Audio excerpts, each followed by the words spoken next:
Saturday, and today we have NFL football 3-game slate. So we're doing a little special edition today. Salvitri and myself, it's theosmo.com. Usually it's the final thoughts for the main slate, but we're going to be doing the Saturday slate because there's a lot of nice tournaments going on today, and a bunch of nice tournaments over at our sponsor, Yahoo Daily Fantasy Sports. You guys, once again, if you haven't signed up, don't miss out because I don't know how long they're going to do this after the NFL season, but $30 in Yahoo Sports Rewards points if you sign up using the code AWESEMO, AWESCMO. Once again, thank you to our sponsor, Yahoo Daily Fantasy Sports. But before we start, Sal, what's up, man? How you doing? Merry Christmas to you. Yeah, man. Merry Christmas. I'm doing well. I'm doing well right now. I got a package last night from my parents, my mom at home, some of her Christmas cookies. So it's been a dangerous and tempting morning already. Can't have the cookies for breakfast, but really want to. So maybe right after this. Wait, damn, what kind of cookies? So she makes these really good. I guess there's technically like little muffins that have like they're peanut butter, like tiny muffins that have like chocolate in the middle, like a Reese's in the middle. Yeah, they're so good. Wait, that sounds, homemade from scratch? Yeah, homemade from scratch, and they're like so small that you could eat like probably 10 of them and not notice it. Oh man, your mom's the GOAT right now. I wish I had something like that this morning. I'm That's why drinking yeah. I'm drinking a celery juice, so complete opposite of where we're going with our minds on that one. Yeah, no, I mean, I should have that right now. I like that stuff too, but yeah, the cookies in this out. Anytime the holidays come for just the Italian sons, it's just too much food, but you can't complain, I guess. Well, listen, man.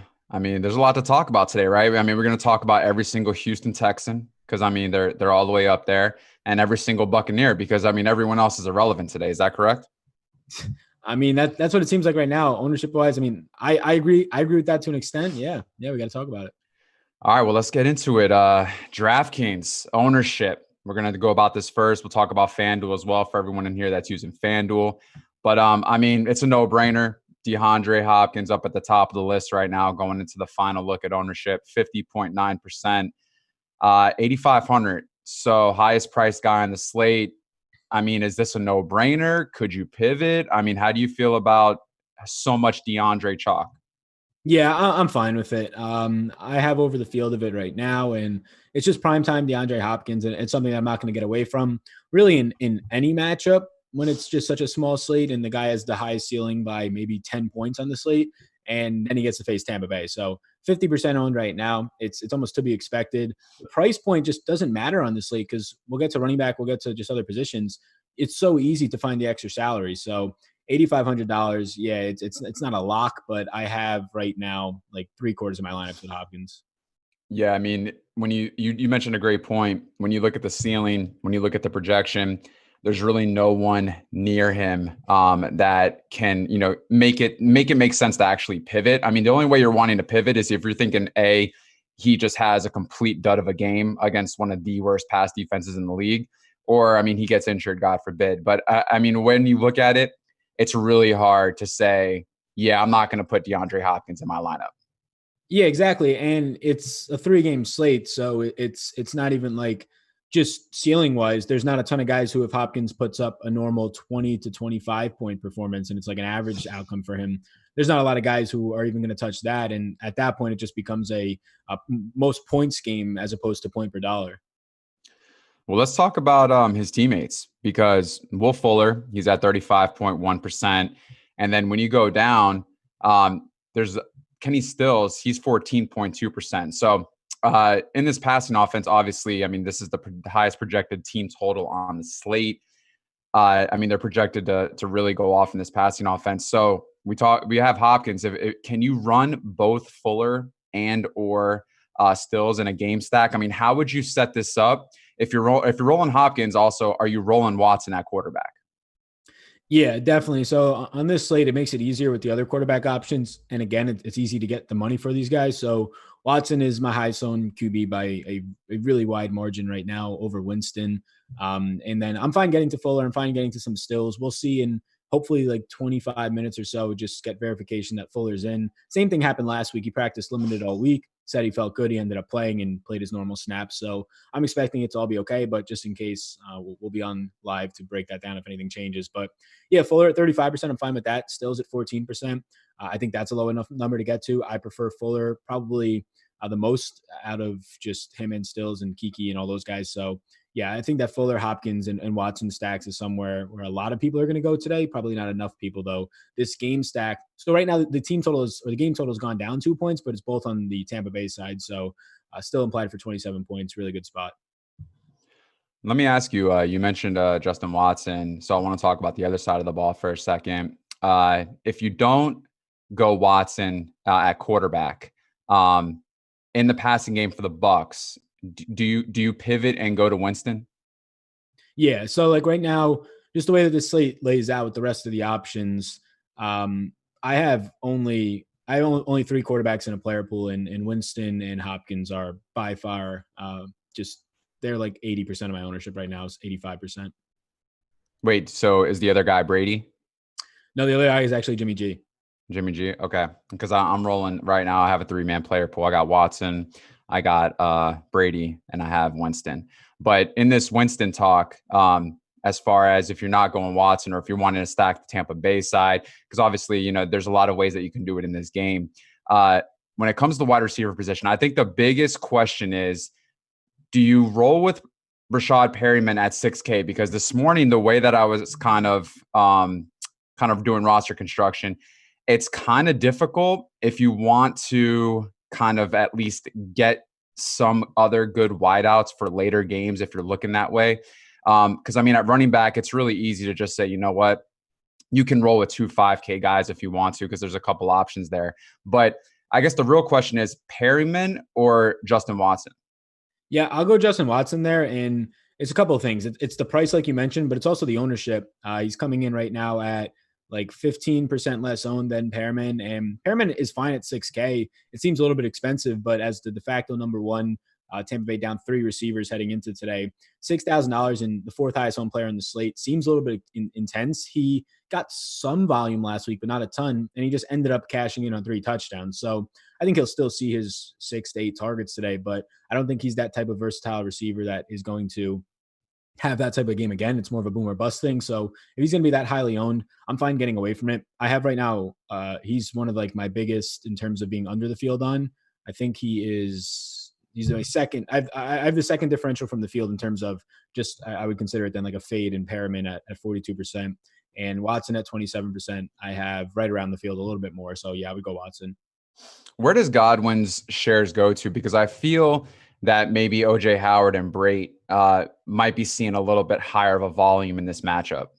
Yeah, Howard's the guy that I like the most from Tampa, just across any position, including quarterback. So just Tampa Bay, Howard at 4,000. It's just such a good price point. He's not priced properly here. And when a guy at $4,000 is, say, 42% owned right now, so top 3 on the slate, the ownership almost doesn't matter as much. Like if you look at NBA when they're $3,000, you want to get that guy 100% if he's a good player in a good spot. It's not the same with a tight end at 4,000 in the NFL, but it's close to. I'm not really questioning it as a pivot because he doesn't have to do much. He can go for a 7 reception, 60-yard game, and that's fine at 4,000 just because of the price point and the other options at tight end. So yeah, Howard's the guy I get to the most, and Cam Brate at 3,500. He's going to be involved more, definitely around the red zone, if not more 2 tight end sets here, which Tampa Bay doesn't run all that often, but they're just down so much a wide receiver, they're going to be forced into it.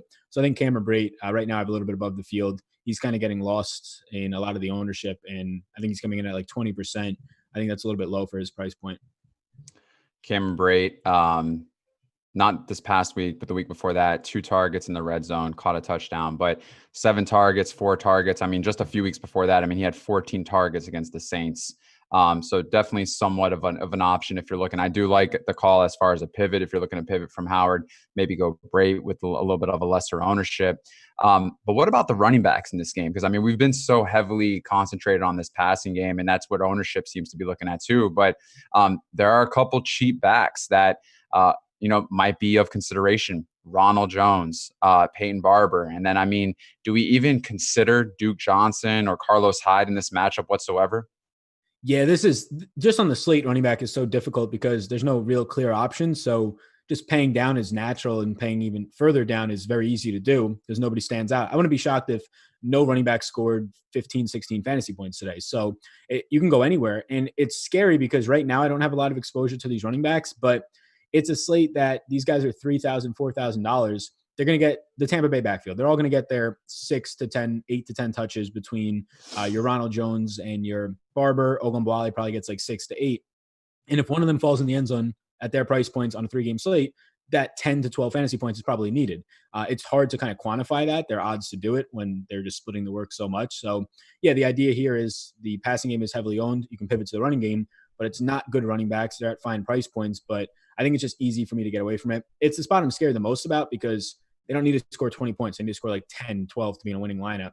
But I'm not getting to anything in Tampa. Getting to a little bit of Duke Johnson at 4,100, just like his usage in the passing game. They're favorites here, so it might not be as high, but he just at $4,100, similar to the price point of those Tampa Bay guys, he at least has that peak in the passing game where if he has 3 receptions, he's going to outscore at least those guys. So I have some Duke Johnson right now, but that's it from this backfield.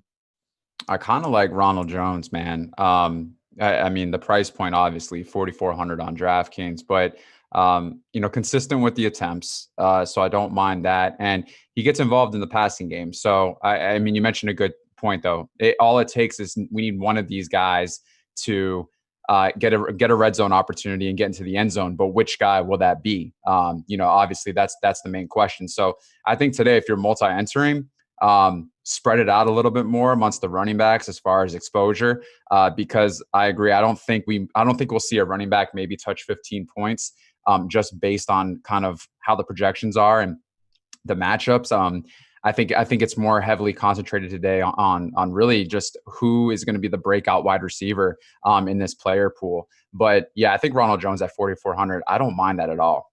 Yeah, like I don't mind that. Barber at 39, like I don't mind any of these guys. It's just for me, like exactly what you said. If you're playing like even just 10 lineups or all the way up to 150, have exposure, maybe balanced. If for some reason you have a hunch on one guy, get a little bit more. But like I can't project Jones or Barber for anything more than like 12 carries a piece at most. And at that point, I really don't know which one does anything more than usual. I think Ogunbowale might have more passing game responsibilities with all these wide receivers out, which is nice if he gets on the field a little bit more, but still splitting snaps with 2 running backs, it might give him a bump of 1 to 2 targets. And even at 3,300, how much more valuable does that make him? On a 3-game slate, a little more valuable, but at that point, it's not something that you even come close to prioritizing.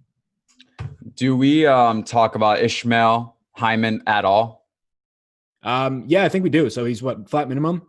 So yeah, he's bare minimum on DraftKings, 3K. Yeah, what do you have? Like 1 catch on a target last week. So he had 13 snaps, ran a couple routes, 1 target, 1 catch, 3 yards. But I mean, obviously he got a boost in the depth chart because of the injuries. So I mean, there's always a situation where there's these types of games where we focus so heavily on the wide receivers that are high in ownership or that the only ones that are being talked about. But then there's this guy that just comes out of nowhere and maybe scores a touchdown, maybe has a breakout play that kind of either breaks the slate or just, it wasn't on anyone's radar. So I think it's just maybe important that we just speak on it just a little bit as far as how many snaps or how many routes do you think he'll run? Will he be involved in the passing game? How do you feel about Ishmael Hyman?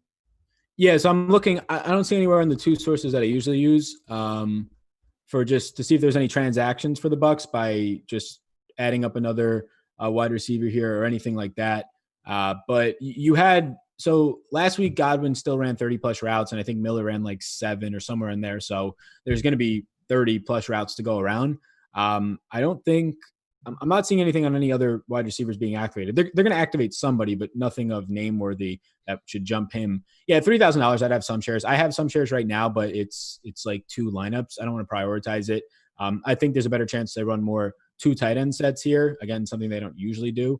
But yeah, I think he's at least worth mentioning. If you were to get minimum 20 reps out of this guy with the upside of maybe 30 routes run at $3,000, he'll find his way into 5-6 targets. And then I guess as we close out this game, one thing that is somewhat interesting because we know how turnover prone Jameis Winston is. And I mean, this could be a defense that could force some turnovers. I wouldn't doubt it. And they're one of the lowest owned defenses on this slate when I'm looking at ownership right now. I think they're, I think it was 11%. Yeah, it's 11% currently. 3,200 Texans. I looked at them this morning. I was looking at them last night, trying to consider, is it worth it to maybe plug them in? How do you feel about the Texans at 3,200 and only 11% ownership? Yeah, I think they're a good play. You see it. So like high total games, people will run away from. But when you have high total games and more pass attempts, like both quarterbacks are going to be throwing, and that's all Jameis does right now, leads the league in yards per game and also pass attempts per game. Yeah, you want to get that, especially with a guy who is prone to making a ton of mistakes or blowing up in a game, regardless of if it's Jameis or not. Anytime that a quarterback will throw 40 times, if they have just a average to below average or above average interception to touchdown ratio, it's a good spot to target. So like if this was Aaron Rodgers, yeah, I don't want it. But with it being Jameis, it's a good spot. I think it's fine. Going back to Hyman, I probably will end up not having much Hyman. So looking at it now, just transaction reports from yesterday of Tampa Bay. They signed Spencer Schnell, who was with them in the preseason from their practice squad. And then they signed a guy named Cyril Grayson from Dallas's practice squad. So they'll both be active for today. Hyman should be ahead of them, I would imagine, in the rotation, but Schnell was playing a ton in the preseason, actually made the team practice squad. So I wouldn't be shocked to just see them take over. And I don't think either of them are in player pools. I don't mind going both Howard and Brate in lineups. Yeah, I think that's different. I'll say, I don't mind it either because of where their price points are at. Like it's different on this slate because there's not like a Zeke or a Julio or Michael Thomas. It's really just Hopkins and then no other real pay up options. You can argue Kittle, but he's 6,500. Gurley 6,500. Like there's no other premier guys to where that salary relief gets me anywhere more. So you just at that point you're hoping both Howard and Brake get you there on pure points, and you would probably need somewhere like 14, 15 out of both of them. So I think it's possible in like low dosages. Yeah, I'm probably not as crazy about it just because like the salary that you have left over from them, it can't go that long of a way elsewhere.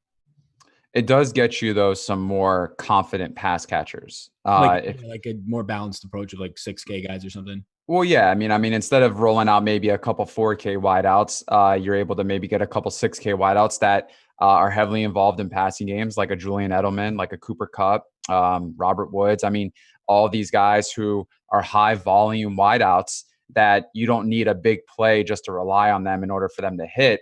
And their price points are fairly cheap considering where they're at usually on a week-to-week basis on other bigger main slates. So the tight end, it's really hard though, because looking at when you want to roster both tight ends, if you go that route, which I don't mind it, I think that I think they'll run a couple double tight end sets a lot today. And I could see him really checking down to them and them running a lot of routes. But Kittle, is by far someone who's very intriguing. And we're going to get to that game here in a little bit. But once again, 35 and 4K for Brayton Howard.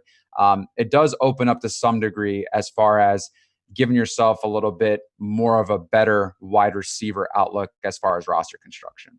Yeah, that's a good point. I think I was probably zoning in, clearly was on like top end plays, but becoming more balanced is also another way to go with that money. So that makes sense. Yeah, I should probably look into that more on myself. Next game. Are you good on this game? Yeah, definitely. I feel like we covered it. All right. Next game is Buffalo, New England.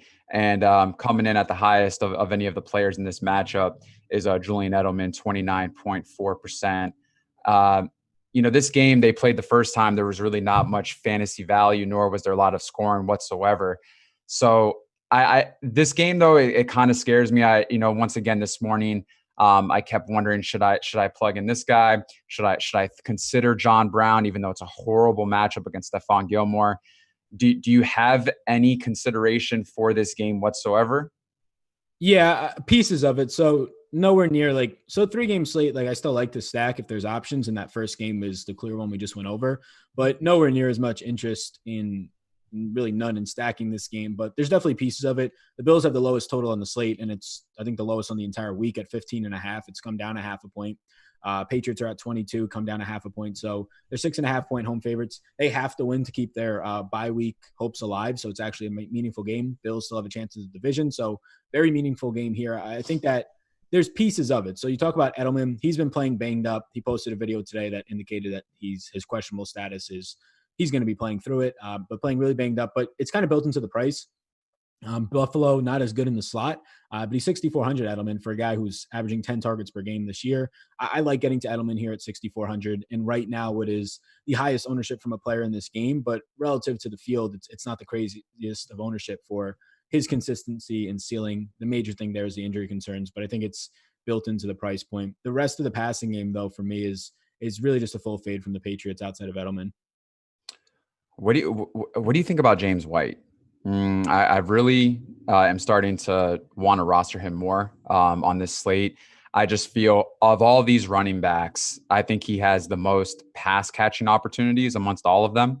And also on the other side, I do like Devin Singletary. I mean, if there's a way where they're going to stay in this game and they keep Brady and that offense off the field, I do feel that based on what we've seen lately with the Bills, I mean, they've been making him a little bit of a workhorse. I mean, since 5 weeks ago against the Dolphins, 15, 21, 14, 17, 21 carries. I mean, yards per attempt, over 4 every game, some over 5, but he's also involved in the passing game, 4, 8, and 3 targets the last 3 games. I don't mind it. He's also had 7 rushing red zone attempts in the last 3 games as well. So Devin Singletary and James White, amongst what we've seen in this running back player pool, and we've talked about maybe spreading it out a little bit more today because we don't really know who's the guy. But where do these two rank on your list today as far as running back position? Yeah, White is at his price point, like a secondary interest for me right now. I have him projected for 10 touches, mainly in the receiving game, or actually 50-50, 5 receptions, 5 rush attempts. So just a fine play at that price point relative to the field makes him a little bit better because I don't think anywhere near the field will touch 5 targets.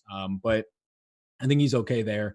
Not a priority, though. I think Devin Singletary is my priority at running back, and it's just sort of the best of the worst for me. There's 2 guys who stand above the rest. It's Singletary and a guy we'll talk about in the next game, but the price point's really good. He's been clearly getting all the work ahead of Gore. Gore's still getting 8 to 10 carries, but just snaps-wise, including the passing game, red zone work, 80% of the touches as of late and 80% of the snaps overall. So he's looked good back there, Singletary. Patriots aren't that great against running backs. They have a bad run blocking advantage, Buffalo, but it's nothing drastic. It's like negative 10%, so slightly below average.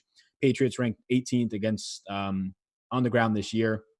They just usually dominate because they get ahead. So the concern there is they're 6.5-point underdogs and a really low total. Yeah, Singletary can end up with a bad game, but 12 points out of Singletary honestly might be enough at 5,500. Doesn't crush your lineups. And I think he'll see the volume here. I have him right now for 16 touches, and I think that's fine. So yeah, Singletary's probably my favorite running back on the slate.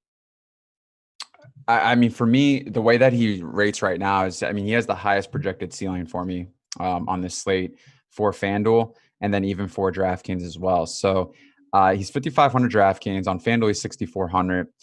When I'm looking as far as the running back position and who gives me the most confidence that I want to roster, I think Singletary definitely is one of the top 3.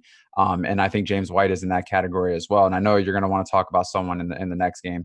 But Sony Michel, Rex Burkhead, 3,600 and 4,600 respectively. Do we consider them whatsoever in our player pools today if we're multi-entering?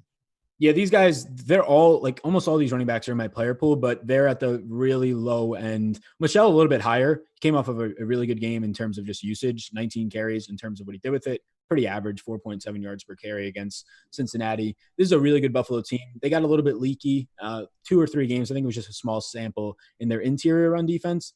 But you're looking at 2 of the better 3, probably overall top 3 defenses in the league, these 2 teams. So Michelle at 4,600, the price point has finally come down, even on a smaller slate. You don't have to pay 55, 5,200 for a guy who's been doing nothing as of late. So yeah, Michelle right now is a guy who I have on this slate as I think my 6th highest owned running back with decent ownership on him. Burkhead, I'm really not getting much of. He's in like 2 lineups, I think. The passing game. I mean, obviously, this is something that maybe we should definitely talk about for a second. But I mean, we have a few options from the Buffalo side and Beasley and John Brown.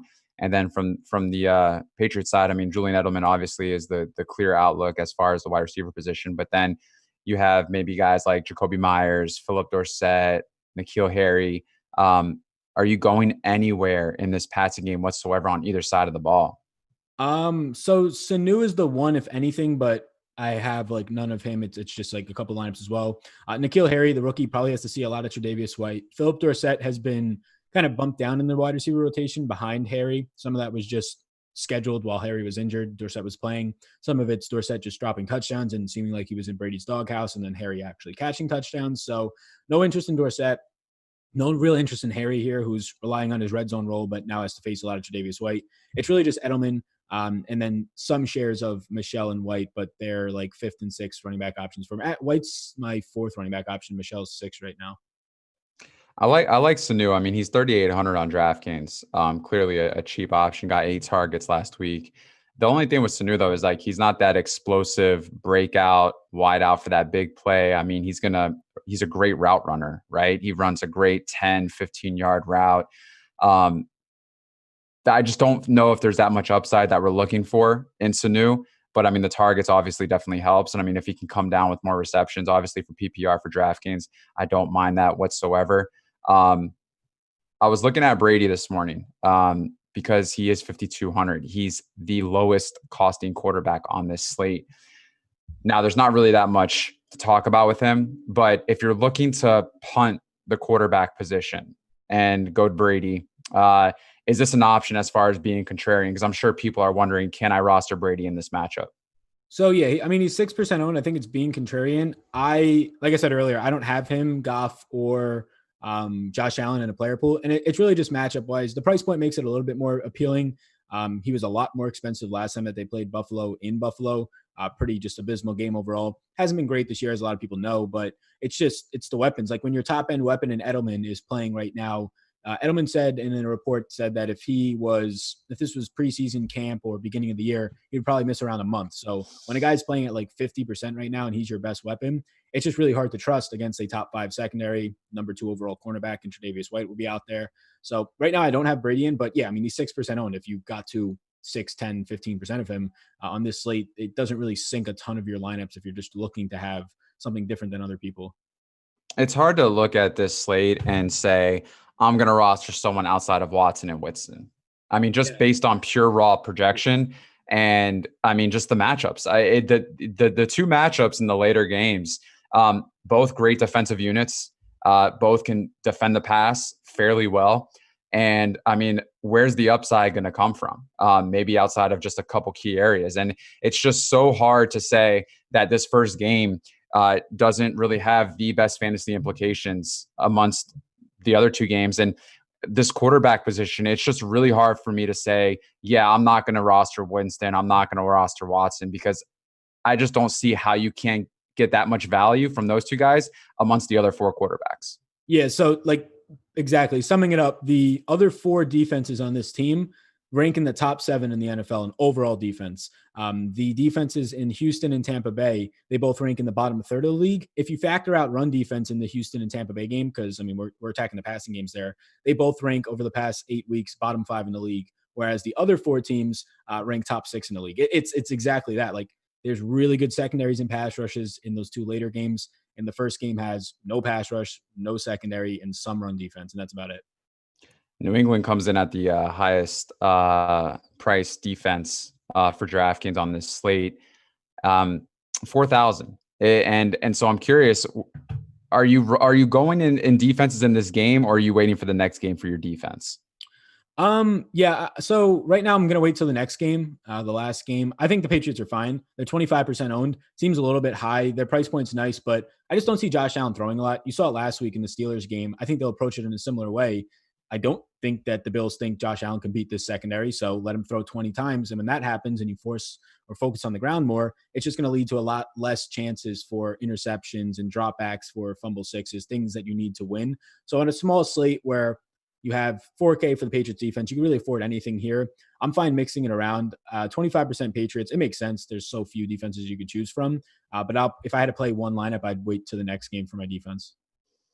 Josh Allen, 13 of 28 on 83 snaps, and last matchup against the Patriots, and he had 5 rushing attempts for 20 yards and a touchdown. So 11 fantasy points. But I agree with you. I think Patriots defense, definitely have to consider it. I think with the defenses, you don't really know. And I'm going back to Thanksgiving slate where everyone was on the Bears defense, and they were 60% owned, if I'm not mistaken, against David Blau and the Lions. And the right defense was the lowest owned defense, essentially, the New Orleans Saints. So, just something to keep in mind. Sometimes on these slates, we get so heavily focused on one defense, and it ends up being the Tampa Bay defense that comes out on top. So make sure you differentiate yourself and give yourself some variance when it comes to defenses. Definitely. All right. I guess, are we good with this game? Yeah, I'm all good. All right. Well, last game, you said you had a running back. It could come from either side. I'm trying to figure out who it is. So I'm gonna go ahead and let you take the floor. Yeah. So overall, Singletary is the guy that I want. The rest of these guys, it's a gross slate. It's very rare you don't see a stud on a 3-game slate somewhere, one of those top 5, even top 10 backs in the league. Gurley's the closest to it, but I'll take Todd Gurley here. It's a brutal spot, but it's just out of pure volume. He's at the same price point as Raheem Mostert, and I know that a lot of people like Mostert. The ownership's coming in on it. I just don't see it as much. For $200 more, Todd Gurley, yes, a tougher spot, yes, a road underdog here, but he's still going to see, at worst, similar volume as Mostert, and likely just more volume based on the backfield that he's working with compared to San Fran. So I prefer Singletary at running back, but then I'm getting to the most Gurley. Mostert's third for me, but it's a decent drop-off. I'll take Todd Gurley over Mostert. I have Gurley currently projected for 4 more touches than Mostert, and I was trying to be conservative there. I have 14 for Mostert, and I have 15 for Mostert and 19 for Gurley overall touches in the ground and on in the air. What is the deal with Mostert getting all this love? I'm just trying to figure it out because I just help me understand a little bit more, maybe what I'm not seeing that so many other people are seeing. No, so yeah, I think we're on the same page here. So it was just Shanahan coming out and saying, this guy's been great. He's earning his earning his role pretty much. We're going to keep giving him his touches. So I understand that, but there's 3 guys in this backfield. They spent a lot of money on Tevin Coleman, so it's similar to the NBA where it's the most evident in terms of incentivizing players to play, but they're going to give Tevin Coleman 25% of the touches or 25% of the snaps. They just have to. Matt Breida, they like, especially in the passing game. He'll see 25% or around there of the touches. So Mostert, just by process of elimination, is going to play 50% of the snaps at best, 55% maybe, but there's a great chance he can go back to playing 40% in this game if Breida or Coleman just get hot on a couple of carries and stay in for a drive. So at a similar price point, I have him for 15 total touches. They are home favorites, but it doesn't really give him an extra touch boost for me, as well as just giving one more to all of Breida, Coleman, and Mostert. So when he's 30-something% owned, I think he might be higher owned right now. Yeah, higher owned than Todd Gurley. It's just a spot where it's not a crazy ownership gap, but I'll take Gurley for right now. I have more touches in a similarly difficult matchup. The Rams rank top 5 in defensive line and run defense, similar to the 49ers. So it's not like it's a great matchup for Mostert. So I'll just take Gurley there on more touches projected right now. It does scare me a little bit, just to think about, when you think of this matchup, how difficult it is to throw on the Rams to some extent. I mean, in the last 4 weeks alone, they've only given up 1 receiving touchdown, and they've given up 122 yards receiving in the last 4 weeks. But however, in the rushing game, 565 yards, 4 touchdowns the last 4 weeks. Do you think that San Fran comes out here and just runs it down their throat? Maybe just continues to just use these 3 running backs and just, really control the clock, keep the Rams defense or keep the Rams offense off the field. How do you think they approach this game? Do you think Jimmy G will be more of a game manager in this matchup compared to what we've seen the last few weeks, with him just throwing a lot more? I could see them running. How do you feel about that? Yeah, I really think that's their game plan every single game. We saw it earlier in the year.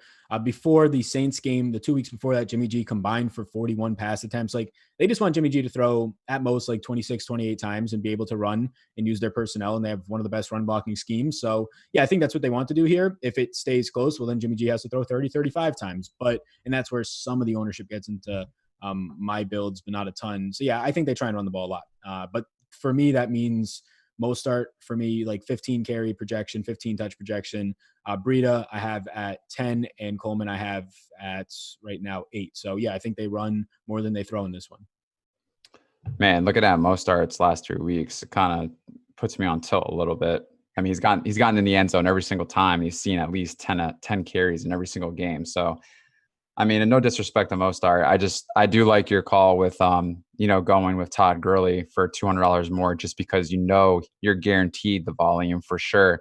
You're not worried about anyone threatening him as far as opportunities. So, and if Tevin Coleman or Breida gets the hot hand, then what happens? Does Mostert get a back seat for the rest of the game? Does he get involved?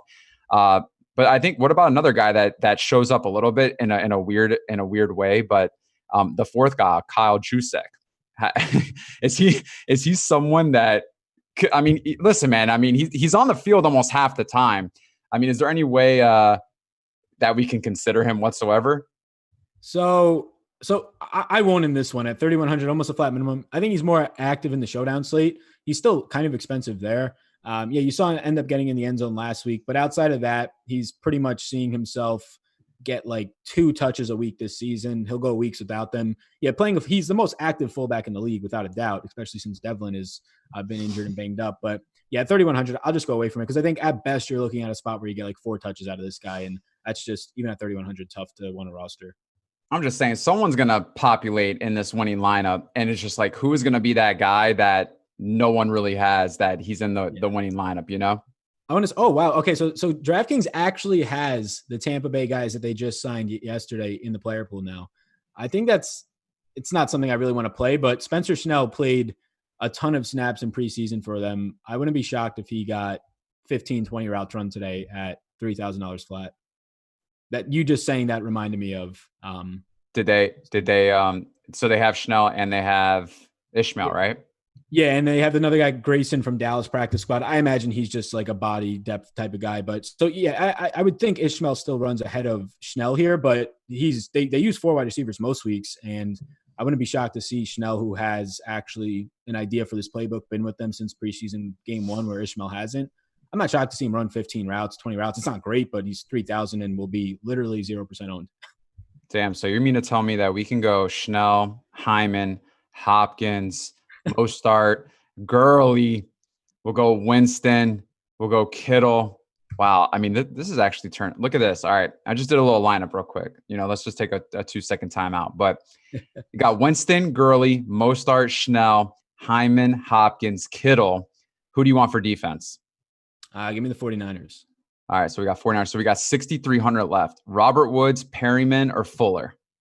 Fuller. There we go. Look at that. I mean, I'm just saying. I mean, we got Gurley and Mostart. So, I mean, the 2 highest priced running backs. Yeah. We got Kittle. And then we got 49ers D, which, obviously don't mind that. And then we got heavy in the first game. I mean, there we go right there. I mean, I'm just entering that for $20, by the way, just in case.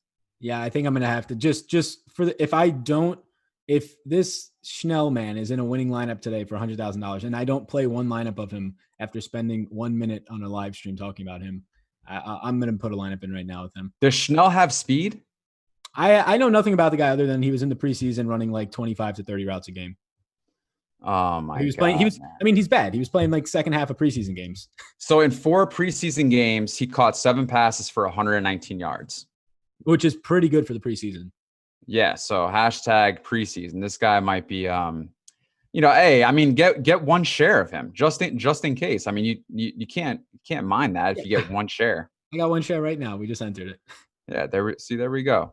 Going back to this game real quick in the San Fran Rams game, the passing game. Obviously, a lot of weapons that we can talk about: Kittle, Kupp, Woods, Cooks. I mean, even Josh Reynolds, to some degree, if we want to go that way. Because, I mean, he has been involved as far as in the passing game as of late.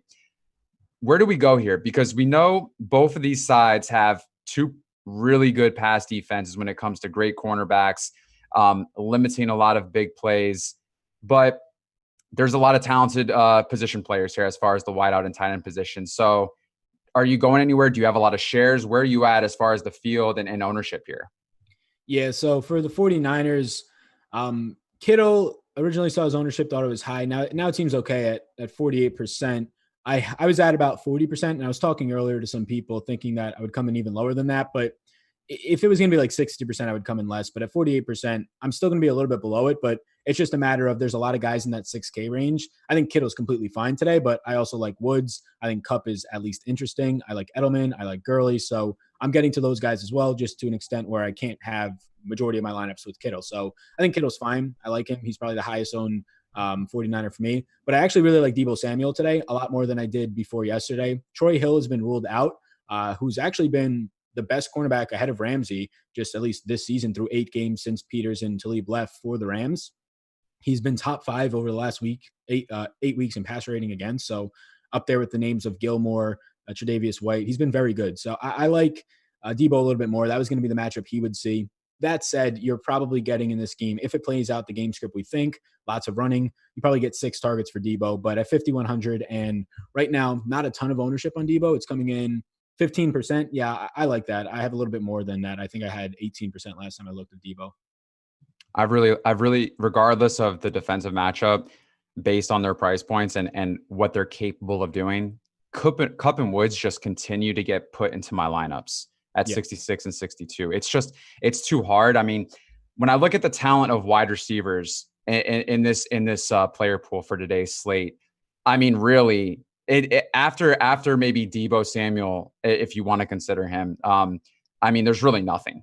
I mean, you're just wishing and hoping for something. So I'd rather go more the route of consistency and knowing that I don't have to stress so much about volume or opportunities, because they'll be there. And what comes after that, that's fine. But I'd rather have those guys in my lineup compared to a lot of those guys on the lower end.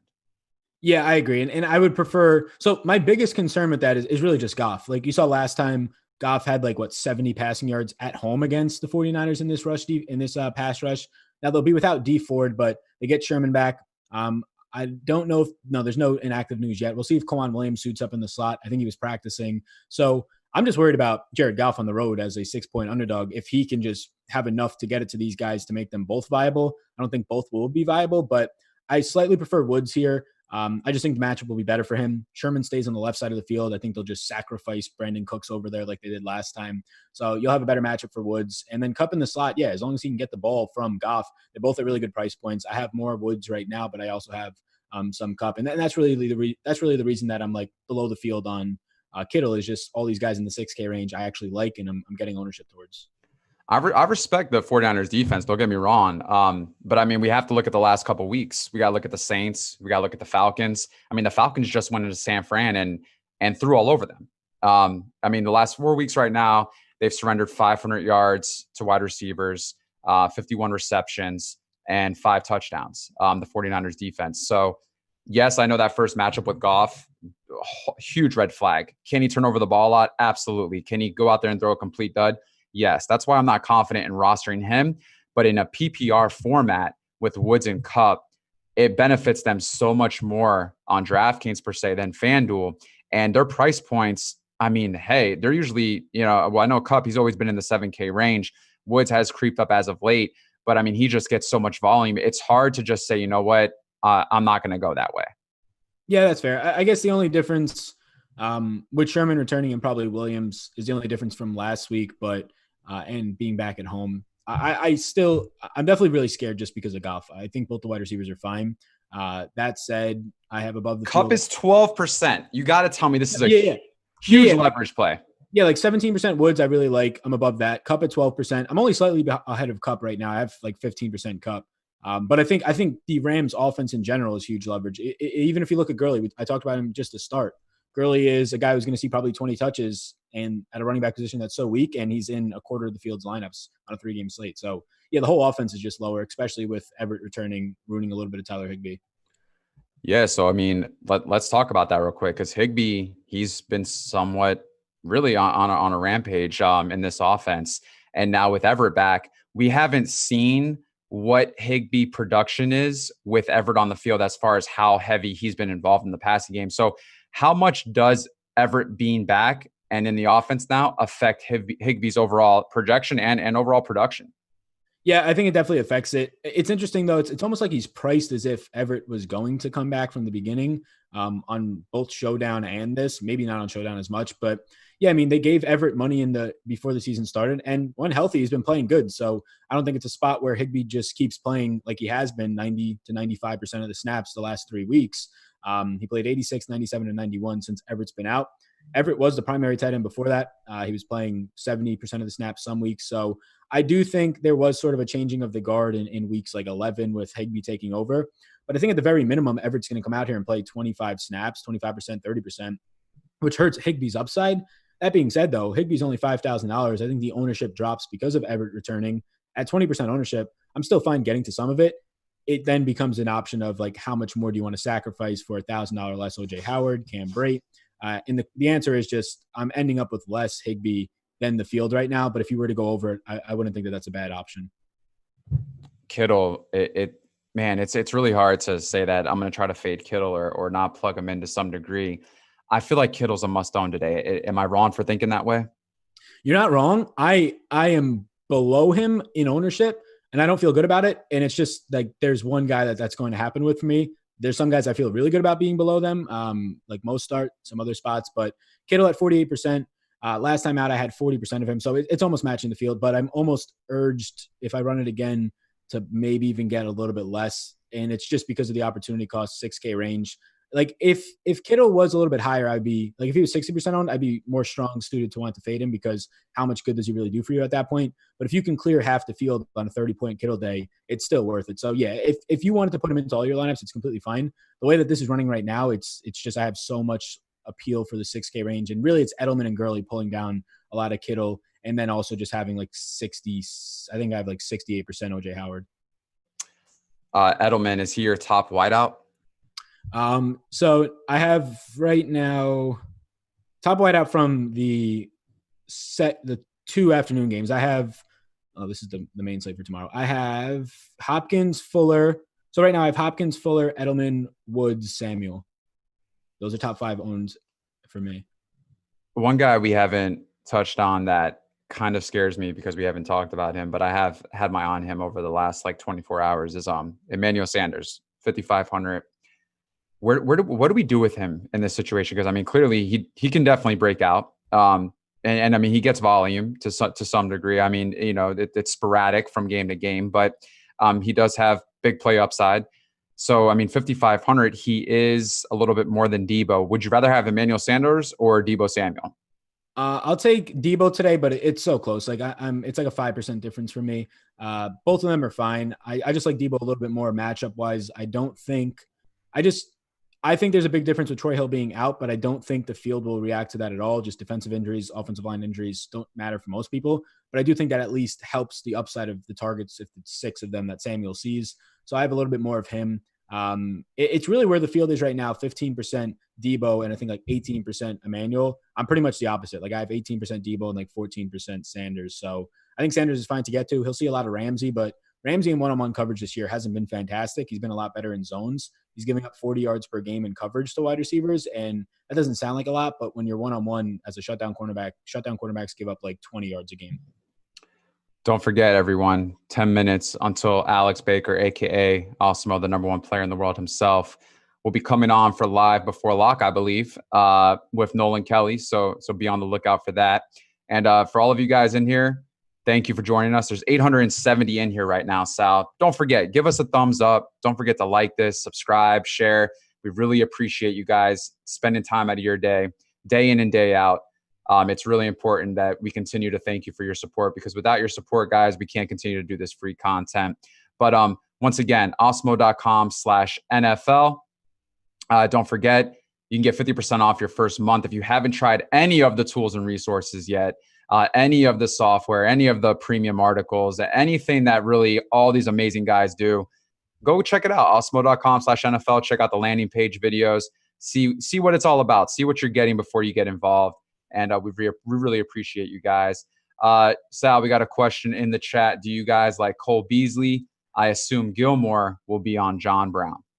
Yeah, I do like Cole Beasley. That's one guy that we didn't get to from that game. Gilmore would definitely be on John Brown. Even if he's not, and there's parts of the game where it's not a shadow, like 30% of the game, it'll be a really tough matchup still on the outside. So whether it's McCourty or JC Jackson, Beasley will have the best matchup in the slot. Josh Allen got hurt in I think the second or third quarter in the last game against the Patriots, and Beasley still ended up with just 7 receptions on 13 targets. The best way to move the ball for Buffalo will be, in the passing game at least, through tight ends and through Beasley. That's what they did last game. The concern for any of these passing attack weapons is Josh Allen throws 18 times in this game, like what you saw last week. And then Beasley's upside is 5 targets and he's not getting there at that point. So I do like Beasley at 10%. I don't have much more than that. He's the only guy in the passing game. Him and Singletary are the only guys from Buffalo that I even want. It's a 15.5 total, not much to get there. If you get Allen throwing 28 to 30 times, yeah, Beasley should be a really good play at 4,800. I just don't think that happens all that often. Boone or Perryman, 1 point PPR? Oh, that's a season long question. I'm thinking. Yeah, so season long, maybe championship. I'll go in a PPR. I'll go Perriman. Okay. Kittle and OG double tight end fine for cash. Yeah, I think that's where it's like the most fine. Like they're both so highly owned that I think a lot of people will be running them in tournaments, and it's fine because you can get different elsewhere. So yeah, OJ Howard and Kittle, I think that it's a really good pairing in like all formats. Matthew asks, is anyone fading Watson and Hopkins in cash? I think that's a very risky play. I think it's very risky. And yeah, in cash, you just don't have to get that different. It's so easy on a 3-game slate to have like just 2v2s in cash would suck, but you should know that just going into a 3-game slate that you're probably just playing like 3 players against their 3 for the difference. I mean, let's talk about cash real quick. I mean, you're probably gonna, you're gonna face Deshaun Watson, Hopkins, for sure. I think those are 2 locks. And then after that, I'm pretty sure Kittle will be in a cash lineup. What do you think? Yeah, I think so too. I think that the take on Kittle and Howard is a good one for cash because I think Howard's price point makes it hard to get away from him in cash, and just Kittle's usage. I would prefer Howard if you're picking one in cash, but I think both of them would be the answer. Slayton, Tate, and Fuller on my bench. Boyd, Metcalf, Cup starting. Should I change any? I would put Fuller in for Metcalf. Okay. Winston or Fitz? That's actually a really good question. I'll still take Winston, but I do like Fitz a lot in DFS this week. Season-long championship, full point PPR, Tyler Higbee or OJ Howard?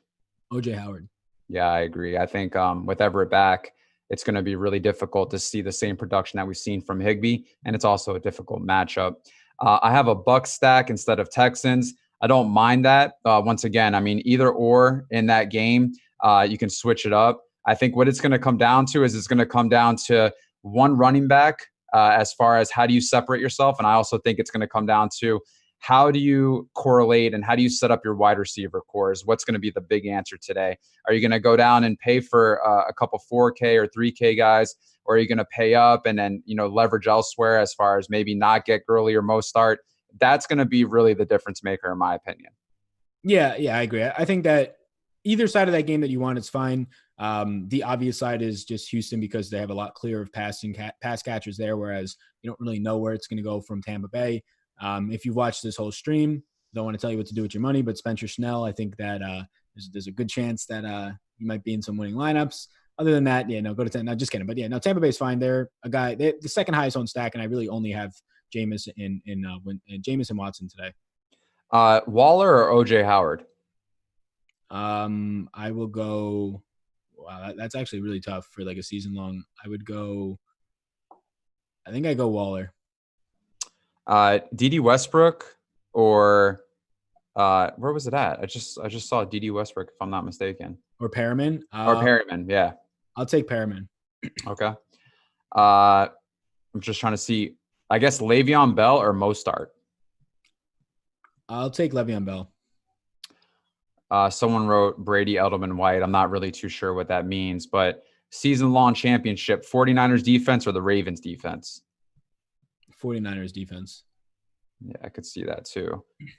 Peyton Barber or James White? I say James White. Yeah, James White. I think like for this slate, all of those, like Barber's so much cheaper, so you can get something else going on with your lineup. But really, like outside of Singletary and Gurley, everything else kind of gels, maybe a little bit Mostert, but everything else sort of gels together for me that you almost, it seems like you're going to have to get lucky for who's the 4K running back that puts up 40 yards and a touchdown today. Someone just asked a question. How much percentage are you guys on Hopkins? And before I answer that, I want to go back to the last 3-game slate on Thanksgiving where everyone and their mom had Mike Thomas. But Mike Thomas did not help you win that night against the Falcons. He was shut down essentially. I forget how many points. If I'm not mistaken, I think he had 8 or 9 points. And so I guess let me ask you this. Could that be a scenario today? Let's just say Will Fuller plays. Let's say, with how the Bucs pass defense has played lately with Hargraves out, let's just say in some crazy situation, Hopkins gets shut down. I mean, could that be a situation? Could that actually come to fruition today? Yeah, I think it could. Like the chances of it happening, I think like getting fully shut down and not even putting up like 15 points. I think there's like a 10% chance it happens. So, I mean, it's a better chance than probably what the ownership's going to indicate. I have like 75% Hopkins right now. If I had to say, I think Hopkins and Thomas, which is the funny comparison, are like the two guys who just can't be shut down in the league, and then happens to Thomas. Primetime Hopkins, I'm still going to get more than it. I'm like, when it comes to showdowns, you get guys getting me 80, 90% owned. I just end up fading them very heavily in those spots. I should be doing that here, and I was discussing doing it with Kittle. It's just something about Hopkins ceiling near the 40-point range that at 50% ownership, it just seems like a really good spot to want to be over the field on that as opposed to under. And also relative to those showdown slates, like, yeah, if Hopkins was 80 or 90% owned today, yeah, I'd definitely be getting less than in starting to fade it. But I think there is actually an edge in just going extremely overweight. But you could say the same thing if you wanted to go underweight. I personally will have a lot more than the field on Hopkins right now. Yeah, I mean, I don't see how you can't roster Hopkins. I mean, even if I try to like convince myself that, you know, oh, like you need to lower your shares, like he's only 50% owned. I mean, it's a 3-game slate, can easily get 15 points. I think it's very realistic. And then also I think he can easily get 25. I mean, he is just a volume machine. He's a big play wideout. And this Tampa Bay secondary is extremely weak, regardless if they played a good game or two. They can't defend the pass. So lock him in for cash, in my opinion, Hopkins for sure. And then how you want to differentiate with yourself in lineups as far as Hopkins, I don't mind being over the field on him at 50%. I don't. I mean, that's just kind of how it is. Yeah, I think that's fair. And then, I mean, if somebody's listening to this and their whole goal today was to fade Hopkins and build balance and leave like $1,000 on the table, then don't let that sway you because, yeah, it could happen. But with this matchup, I'll have a lot of Hopkins. Thoughts on Kenny Stills? So Kenny Stills, yeah, I have some. I have right around the ownership's low. It's like 12% or 14%. With Will Fuller in, it becomes a lot worse. You're not going to get 2 touchdown performances like you did last week out of Stills. So I was expecting the ownership to be higher on him. So yeah, at that ownership, I'm fine if I end up where I am right now around it. I don't think he's a priority though. All right, guys, we're coming down to the last 90 seconds here. So get your question in. Sony Michel, Will Fuller, or DJ Shark? How do you feel about that?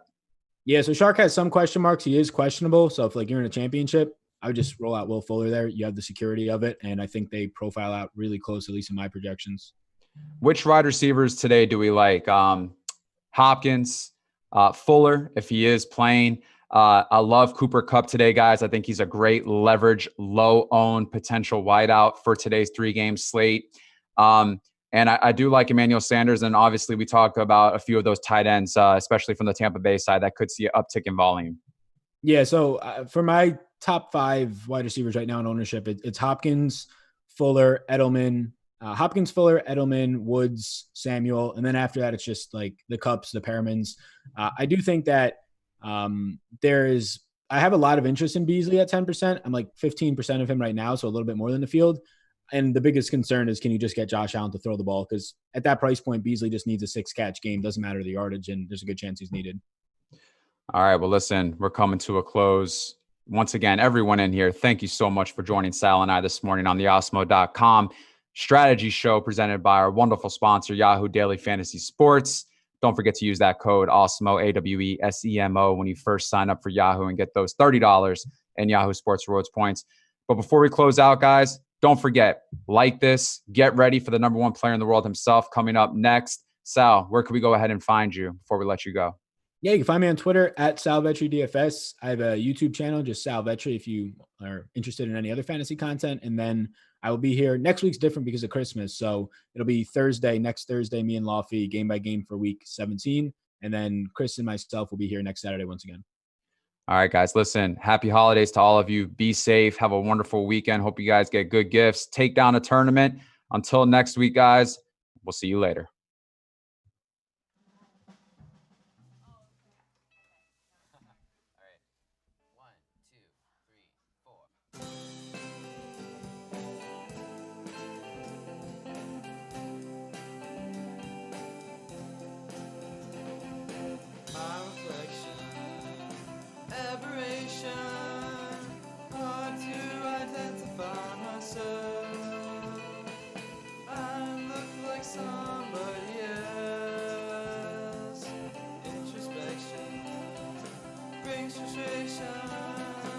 All that my heart is able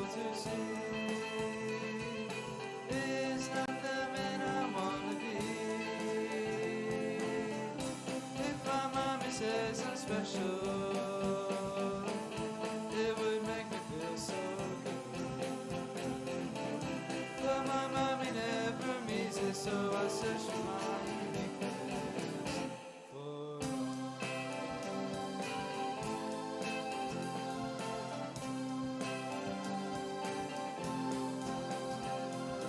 being happy doesn't suit me. The girls say they care how I feel. The way that they hurt me isn't real. I implore you, don't desert me. I hope that this isn't just a lie. You're all that is keeping me alive. If my mommy says I'm special, it would make me feel so good. But my mommy never means it, so I search for my uniqueness for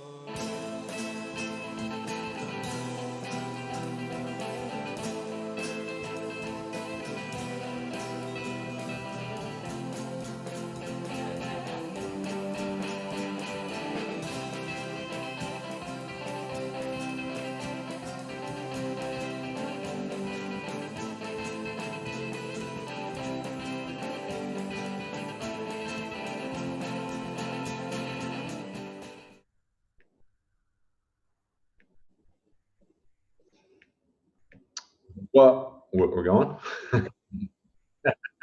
Hey, everybody, what's going on? Thanks for sticking around from Sal Vetri and Chris Ramdone's show, breaking it all down. We are going to just continue on in that vein, continue talking about this 3-game Saturday slate, and just get your opinion on things, Alex. First off, we want to shout out our sponsor, FantasyDraft, the only rake-free daily fantasy sports site in the industry. This Saturday and Sunday, we are hosting 2 free roll contests with a combined 100 FantasyDraft NBA Christmas Day contest tickets available, awarded to the top finishers. Head on over to FantasyDraft by clicking the link in the articles. You can find them all in all of our articles over at awesemo.com. There are links to these free rolls. It's the only site that you get all of your rake back. So, or you don't have to pay rake. It's amazing. It's one of the best sites out there. If you aren't playing on FantasyDraft yet, you probably should be, because let me tell you something. Paying no rake over 16% rake is a big boom to your bankroll. Yeah, I mean, the crazy thing is, like, paying no rake is pretty cool, but winning more money, that's where it's at. And they're just awarding more of the money that comes into the site to you when you win their contest. So, I mean, you're just going to win more money when you cash on FantasyDraft. Yeah, absolutely. And they have tiered ways where you can just you can pay a monthly fee based on what your how much you want to play, and it's just going to save you a lot of money.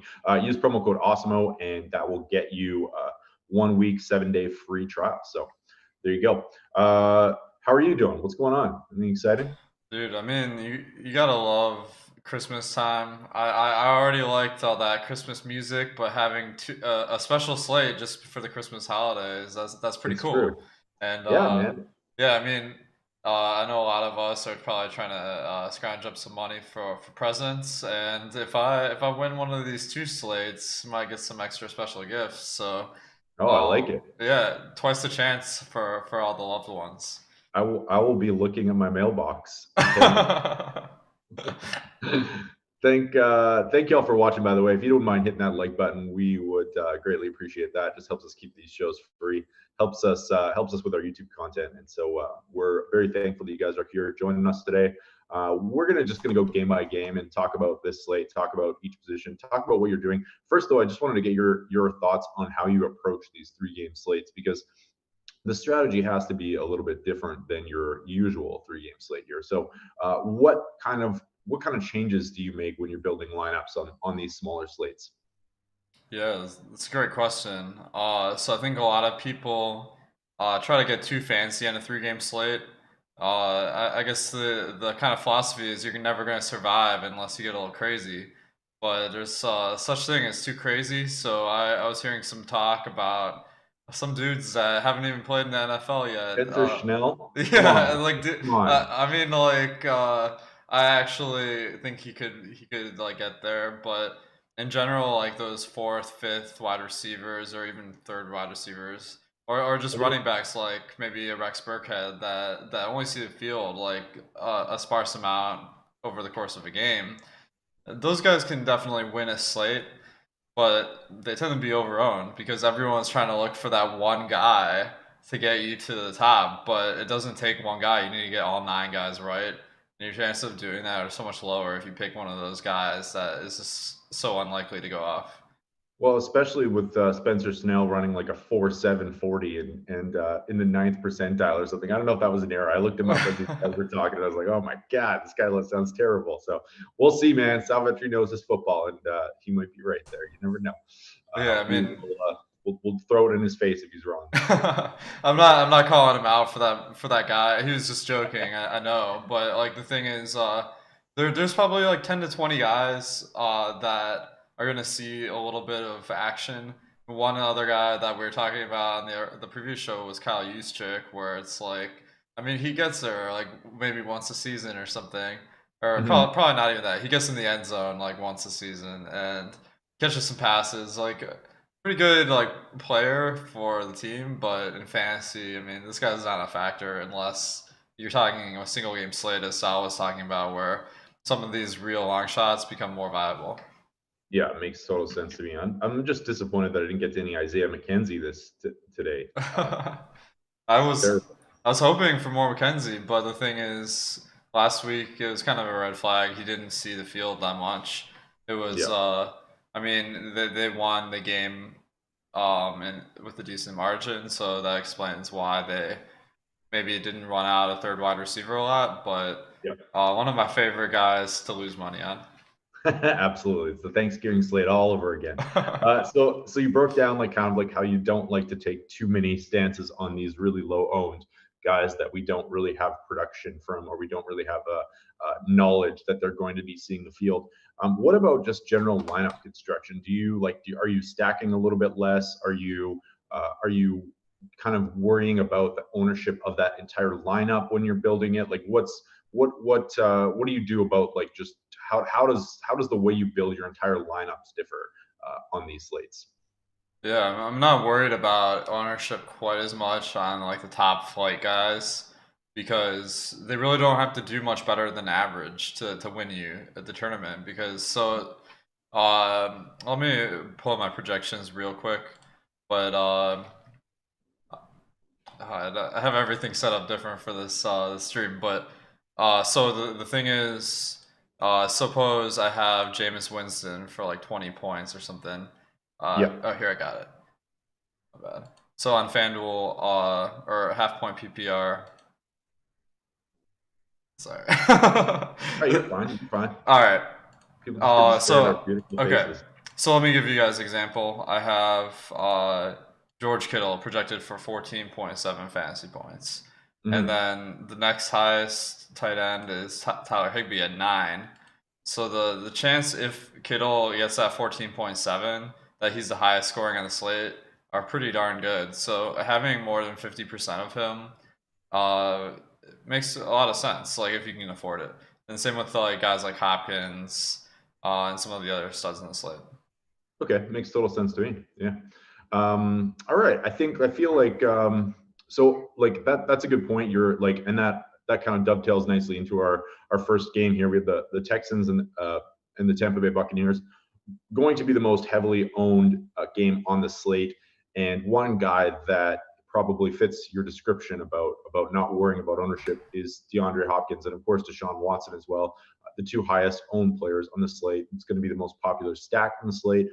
Are you like when you're constructing? Are you trying to match the field? Are you just like organically putting in your projections and picking your lineups, or are you consciously trying to get overweight on the like 80% Hopkins ownership?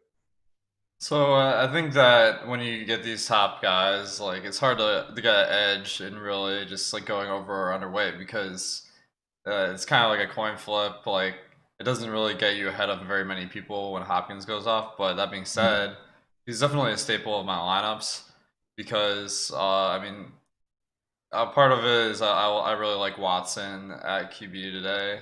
It just seems like the best spot because Tampa Bay doesn't have a good pass defense. He's got great weapons in Hopkins and Fuller. And the other guy I'm really liking is Jameis Winston, but the problem with him is that I think his production is going to take a big hit now that Godwin and Evans are out, two of the best wide receivers in the league. Some other guys could step up for sure, but when you're going from Chris Godwin down to Brashad Perryman, that's a pretty big hit to the quarterback. Do you think that Brashad maybe has some game, or is this some scrub in disguise? Who? Rashad Perriman? Yeah. Oh yeah, I'm team Brashad Perriman, man. I was drafting him in the last round of best balls for sure. So yeah, I like him. I think he's got talent. I mean, he's priced up, and we saw last week like he didn't really get a huge amount of targets. Just caught those 3 touchdown passes. So it's kind of you can't obviously rely on that. But at the same time, I think like the problem for me on this slate is that he's a little overpriced. So you can go to him and you can be your top bring back option in some of these Texans stacks. But I think for a little bit less money, you can go to Justin Watson. He was basically on the field the entire time after Godwin went out. He got 8 targets 2 weeks ago, only 2 targets last week, but you're getting a pretty substantial savings. And then there's this guy, Spencer Schnell. I don't know, I'm kidding. But I like Perriman this week. I'm just a little bit worried about paying up for him. What about you? I'm under the field a lot. I just think that. So I think a mistake people are going to make on this slate is you take Jameis Winston's season production and then you plug in these new guys and you're going to see that they look like amazing players. But my general philosophy is that the quarterback production is half like his skill and half the skill of the rest of the team. So when you really take those guys away, that hurts a lot. That being said, I do think Justin Watson may be the guy to go to. One strategy I think should be considered on these slates is certain combos of players are going to have very high ownership together. For example, if people have Brashad, or I guess I should say this, if people have Jameis Winston, the chance that they have Brashad Perryman is very high. So one contrarian strategy is maybe you just take Winston and don't play Brashad and you play some of the other guys and your lineup is going to be a little bit more unique just because you don't have the guy that everyone who has that quarterback has. Okay, I'm going to throw a couple stacks at you, and you give me a grade on these stacks. You ready? All right, for both fantasy point production and contrarian rating for large GPPs. Winston, double tight end stack, Brait, and OJ Howard. I give that one an A. I think it will be pretty unpopular. First of all, Kittle and Higbee are the most popular tight ends today, I think, or the highest projected at least. So this is going to be a very unique strategy because first of all, you're going to double tight end. People hesitate to do that. It requires a leap in strategy when you're predicting the game because you're predicting more 2 tight end sets when Tampa Bay hasn't run those to this point. So I think that this particular strategy will be underowned given that there's a lot of uncertainty in their offensive formations now that Chris Godwin and Evans are both out. And I think it is pretty likely that we see more 2 tight end sets. Yeah, that's what I was thinking too, right? Like maybe there's a chance that they aren't necessarily going to be negatively correlated and they'll both find themselves on the field. I mean, why wouldn't you if you're in that situation? Bruce Arians famous for not really using tight ends in his offense, but you never know when you're forced to go with your most talented guys, that might be the way to go. Yeah, I mean, okay. We've seen it in other teams too. Like one prime example is Minnesota when Thielen went down, we saw more Rudolph and more Irv Smith. So this is kind of a league-wide trend that they will replace wide receivers with tight ends in the offense. Makes sense, yeah. Okay, I got another stack for you. Watson with Kenny Stills and Will Fuller, no Hopkins. No Hopkins. Man, I think Stills, based on everything I'm hearing, is going over-owned today. There's this crazy narrative that when Will Fuller is in, Stills is a better play, like somehow. But he doesn't see the field quite as much. This is a guy that doesn't get targeted a lot, so that makes him a long shot play. And I feel like given that he had the big game, he'll be overvalued by a lot of players. Yeah, it makes sense. I mean, the Bucks have been really bad against slot receivers. They're allowing 23.3 slot points to slot receivers this season. So, and he's still is running about 80% of his routes in the slot. So, I think there's but your point stands. At the end of the day, like he's not getting targeted all that much. Probably touchdown dependent and is going over owned. So, I kind of have to agree with you there. Let's talk about these. Let's just finish off this Bucks passing game. So. Rashad Perriman, you're not super high on. Watson, you are like, are you still, if you're stacking up the Watson, Hopkins, and Fuller, if you're still doing 2-man stacks, are you also continuing to do that strategy that you recommend people do where you're bringing it back with one person or with one player, or are you mixing it up and get a little bit on the slate? I've been kind of going away from the game stacks a little bit because while it is a correlated play to play someone on the opposing team, the problem is that the ownership, because so many people are game stacking, that combination of players is going to be much higher owned than you'd expect. So Right. it negates the benefit of the game stack to some extent. So one scenario that I think is worth playing for in 3-game slates especially is that one team does really well offensively while the others don't. So I think that one way that this could happen is if Houston puts up a lot of points in the first 3 quarters, then you don't really need Tampa to produce for them to get there. Makes sense. Let's talk about these Tampa Bay running backs. Daria Ogunbowale, 28% snaps, offensive snaps last week, or 28%, tied with Peyton Barber. Ronald Jones, getting the most snaps right now. Is there anyone in this backfield that you will go to, or are we just passing on all this in order to play as much Rex Burkhead as possible? Well, Rex Burkhead certainly is at the top of my list, but more seriously, I think Ronald Jones is the guy that I would prefer. Another recency bias thing where Barber had a big game a couple weeks ago, so maybe people are going to take some shots because they look at the box score and they see that.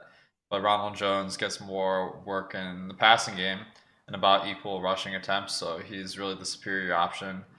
And I feel like people are going to go to some other running backs preferentially over him because I think the kind of estimation of his skill level is pretty low in the community. People really don't think he's a great player, but he has a little bit of a breakout year, having a couple of good games this year.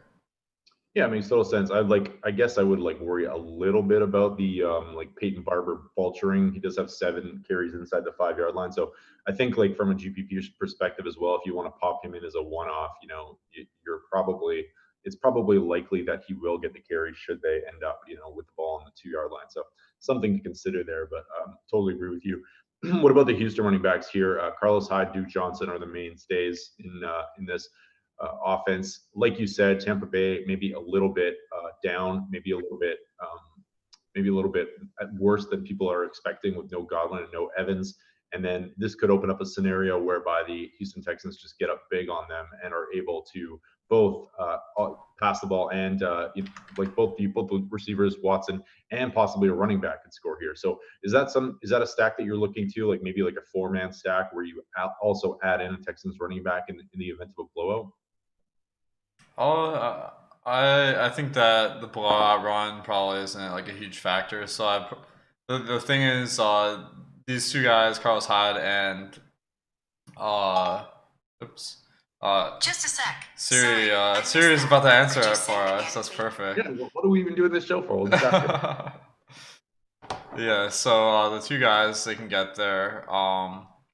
But Hyde, he would be the guy to get kind of the blowout carries, I guess. So the way it would happen is Duke Johnson racks the points up early, Hyde comes in when they're up, but there is some negative correlation there because only one can see the field at a time. So in general, I would try to avoid pairing Hyde and Duke Johnson, especially because so many people are playing Houston today that I think that playing for a blowout may not be quite as good a strategy just because so many people are on it.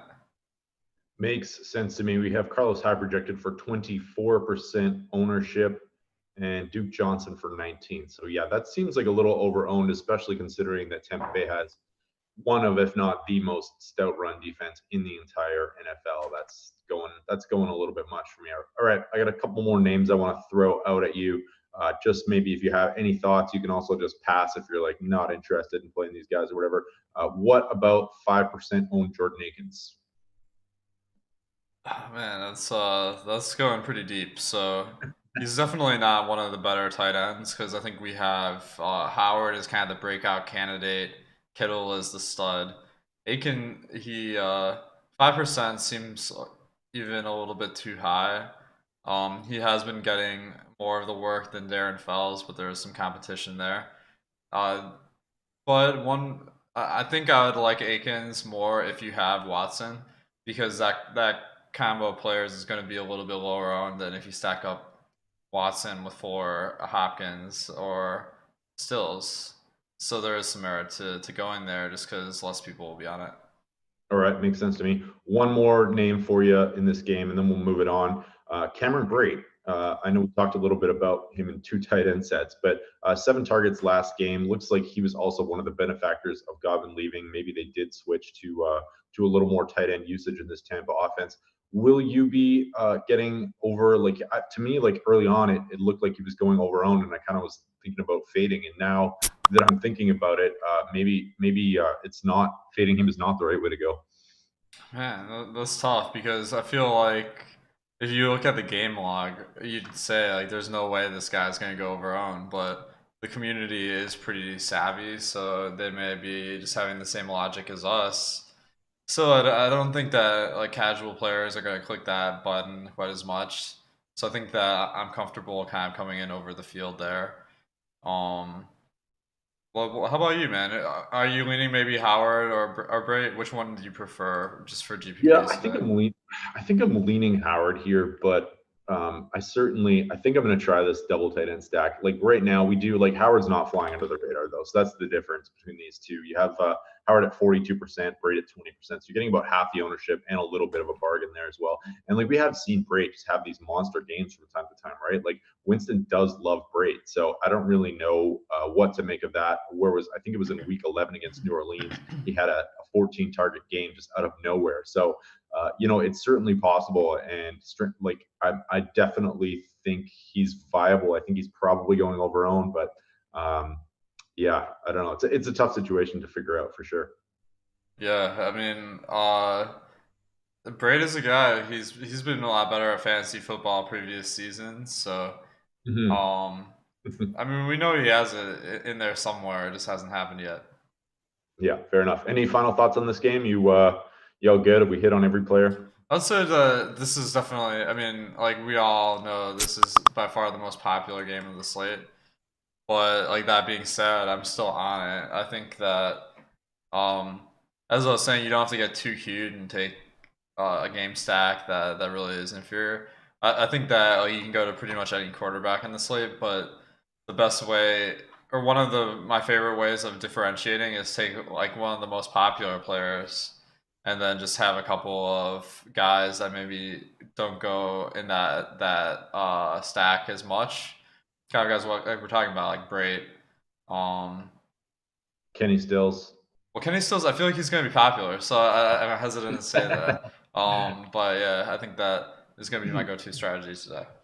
All right, yeah, that makes a ton of sense. I think if yeah, I mean, yeah, I don't know. I lost my train of thought there, Alex. It's early. I've had a couple. No, Yeah, man. You should have told me. I would have brought my booze. had a couple too many last night. Let's just say that. All right, we got. Let's move it on here. We got Buffalo and New England. That is the Saturday 1:30 Eastern, 1:30 Pacific, 4:30 Eastern. You guys have some late games out back east. I gotta say, this is probably the least attractive game on the slate from a fantasy perspective. 37-point implied total. New England favored by 6.5 points. General thoughts on this one? Yeah, I mean, there's a lot to dislike about this one because Buffalo, they're really a strong team on the defensive end. which is a double whammy when you're coming to picking players because if they can't get it going offensively, that kind of limits New England's offense. And also, New England probably isn't going to have as much success per play. So the chance that this game bombs is pretty high, I think. Unless you see some kind of possibility where it becomes a shootout. Do you think that could happen? I mean, man, you have to be pretty imaginative to think this becomes a shootout. So I definitely think we're in for a slog here. I think this is going to be a defensive game. I've been down on the Patriots offense for a while. I mean, they did look great against Cincinnati, but I'm not so sold on what this offense can do, especially in a cold weather game up against a really good defense. So I'm definitely on the fade side of this, but I think like the consensus among the industry is that everyone's going to be on the fade side of this, right? So maybe just like finding plays within this within these teams, and I think there's a few options that we're going to talk about here that have like lower ownership that are also good value that may sort of give you those differentiation points in your lineups when you're stacking up these higher total games like the Houston Tampa one, which has a 13-point higher total as well. I was just seeing in chat someone asking about defense. Let's talk about defense at the very end of the show, and we'll wrap it up and find some defenses that we like there. So let's first talk about the Buffalo side of things. Josh Allen, $5,300 on DraftKings. He is one of the lower priced quarterbacks on FantasyDraft and FanDuel and Yahoo as well, just basically right there with Tom Brady. They're all sort of in that mix. Any Josh Allen love? Does he have like maybe some rushing upside for you here? Like, or are we just expecting another like 20 attempt, 13 completion kind of a day? Yeah, I mean, I like Josh Allen a little bit, and the reason why I think that Cole Beasley and John Brown make up a little bit, or they make up a big enough percentage of the passing offense that makes it kind of appealing that you can get a high correlated sack that no one's on. So I do like it. John Brown, he has some big upside too, like kind of a deep threat. So we saw a lot of games last year where Josh Allen really aired it out and had some GPP winners, much to my chagrin. But now that he's less popular, I mean, why not jump on it? New England's pass defense is good, but the numbers look a little bit better than they would otherwise, just because their division is probably the worst. Makes sense. Actually, as well, before I forget, I just wanted to pull up the NFL Inactives here and make sure we're not missing anything for this Buccaneers-Texans game. Looks like Kiki Kute is inactive, so get him out of your lineups. I don't know if he's playing anyways, but so if you're trying to be cute by playing Kute, then yeah, think again. Don't. Preseason, Travis Kelce, Tanner Hudson is inactive, of course. Chris Godwin as well, we knew would be inactive on the Buffalo side of things and the New England side of things. No real major injuries I'm seeing. Like, New England's doing that thing where everyone is questionable, but I don't think they're expecting anyone to be out today. So we should be good for this one. You probably don't have any late injury concerns. So you're actually like, are you then going to be? Let me pull up Allen's ownership projection here. Are you going to be overweight on the 8% projected ownership, or what, like coming in around the field? Like, what's your take? Let me check. I actually built all my lineups today. I'm nice. Like right around there. Yeah. If I stack him, I'm really going all out, trying to get Brown and Beasley a lot because I feel like that kind of maximizes your correlation, and I feel like that since he's low owned, I think that it's fine to kind of have both of them. Obviously a low percentage play, but they're actually my second to last top stack today. So there's one team I like a little bit less. Someone asked, does Nolan like a naked Tom Brady at all? I don't even know what to say to that. Yeah, that's a loaded question if I ever heard of one. Yeah, there's a double entendre in there, but it's going over my head.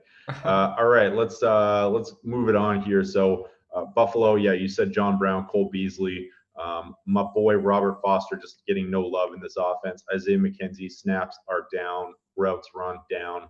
probably not viable. Didn't really do too much even when he was in the lineup. So this is pretty much a 2-horse race unless you think Andre Roberts is worthwhile for a play. But I'm guessing that those are the kind of plays you advocate not playing. So John Brown, going to get not much ownership, probably going to see a lot of Stephon Gilmore today. Cole Beasley running in the slot, which I think would probably be one of the weaker areas of the New England defense if there is one to attack it.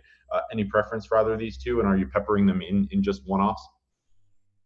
Yeah, I have a lot of them as a one-off just because they're like pretty unpopular, and having guys on a team that is unpopular is a little bit better because of the negative correlation between players on the team. So I think that I have more John Brown. He's more of the deep threat, so I think that a little bit more boom bust, which I like for the GPPs. The guy I'm getting the most on Buffalo is Singletary. I mean, he's kind of their workhorse back now, and it seems like it's a slate that doesn't have a lot of workhorse backs, so you can try to kind of hope that a Ronald Jones or Mostert gets into that role today, but Singletary is a lock. The matchup stinks, but New England's not as bad, or they're not as good versus the run as the pass, just about average versus run defense. Yeah, so that's the great segue here into this Buffalo running game because Devin Singletary is my personal favorite play of the day given his ownership and his price point, and I'm really kind of shocked that no one's going there. I get the narrative; they are 6.5-point dogs. It's a tough matchup, and so there's definitely a scenario where he busts and isn't able to hit value. But because of the volume and because he's getting like anywhere between 17 and 25 touches every single week, it seems like recently as well. He's also been involved in the passing game. He's gotten 4, 8, and 3 targets over his last 3 games. Nothing great, but nothing terrible. And that would lead me to believe that in this situation, he's probably a little bit game script proof. They're certainly not going to be taking him off the field if they're down too much and I think his work in the passing game would probably increase at that point. So like how much Devin Singletary is too much if he's going to be about 20% of it? Yeah, I mean, I really like that ownership number. I think that NFL, there's so much variance week to week that even though Buffalo is probably they're projected for only 15 points, I mean that can vary a lot. So I think Singletary is a pretty solid play here. I'm over the field for sure. Finally, let's wrap things up here. Dawson Knox, any love there? I'm not really landing on him. Let me pull up my numbers here so I can analyze it a little bit, but he's not running kind of a workhorse load of tight end routes because Tyler Kroft is also in the mix. He also doesn't get targeted a lot, only 14% when he's out there. So given that I like all the other tight ends like Howard, Brait, Higbee, and some other guy on San Francisco, I think that I'm not landing on him. Yeah, that makes sense. It's really tough. Initially, I thought on this slate, one of the great spots to pivot would be tight end just because of the real discrepancies in ownership. But these guys are just not great. Like you're pretty much have to have a tight end or a touchdown. And even then, like you still may not end up getting any leverage on the field because, Kittle or one of these higher owned tight ends could go off. So right there with you. New England. Let's talk about the running game first of all. Are you able to predict? Do you have general thoughts on this? Because I feel like a while back when everyone was trying to figure out New England, you sort of had a read on it. But we have James White, who is sometimes getting work in the passing game. We got Sonny Michel, and we got Rex Burkhead, who actually had his best game of the season last week. 13.9 PPR fantasy points, 53 rushing yards on 6 attempts and 2 targets. Which of these guys do you like most? Which of these guys are you targeting? And do you have any crystal ball that tells us which guy is the best play? Yeah, actually, I put away my crystal ball after I made my lineups, unfortunately. But I mean, James White's really the only one I think is fantasy viable because the other guys, Michelle and Burkhead, really don't work well on sites with a minimum salary because they're just not averaging enough points on the year. So those would be guys that fall into their category of getting too cute, I think. James White, on the other hand, he can rack up a lot of points just because it's PPR or half-point PPR. And he's their preferred option when they're trying to actually run up the score.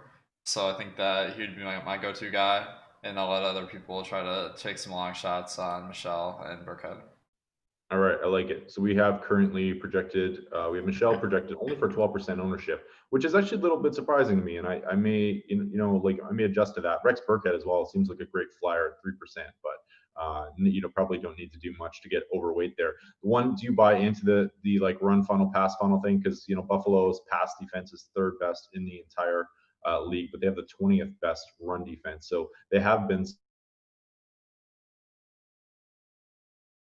Oh shoot! It looks like I lost no one for a second here. But run funnel versus pass funnel, I don't think it's like a huge factor because my read on NFL teams is that deception is such a big part of the game, and for deception to work, you need your opponent not to know what you're gonna do on every play. So I think that to some extent, like teams try to just have a strategy that is equilibrium instead of being one that's really trying to exploit other teams. So because of that, I think that it's not a huge factor, although they might not get quite as much yardage on each individual play versus a team like that. Makes sense to me. New England pass catchers: Julian Edelman, N'Keal Harry, Mohamed Sanu. Are you stacking them up? Are you going to be having some Tom Brady today? Tom Brady is my least favorite quarterback today. When you just look at the numbers, only 6.5 yards per attempt. That's one of the lower in the league. I mean, Trubisky has been almost as good as Brady this year. So old. yeah, I mean, I'm holding out hope the Bears found their new Tom Brady, but that is not going to lead to a lot of production, especially versus Buffalo, who's a good pass defense. So I think that I'm off Tom Brady. I think that he's kind of a guy that he's too popular, just as far as fandom, and people will want to build their Patriots stacks just because the Patriots have built such a following up over the years that I'm happy enough just kind of letting other people try to take a shot on them. What do you think has been the reason that Tom Brady has struggled so much?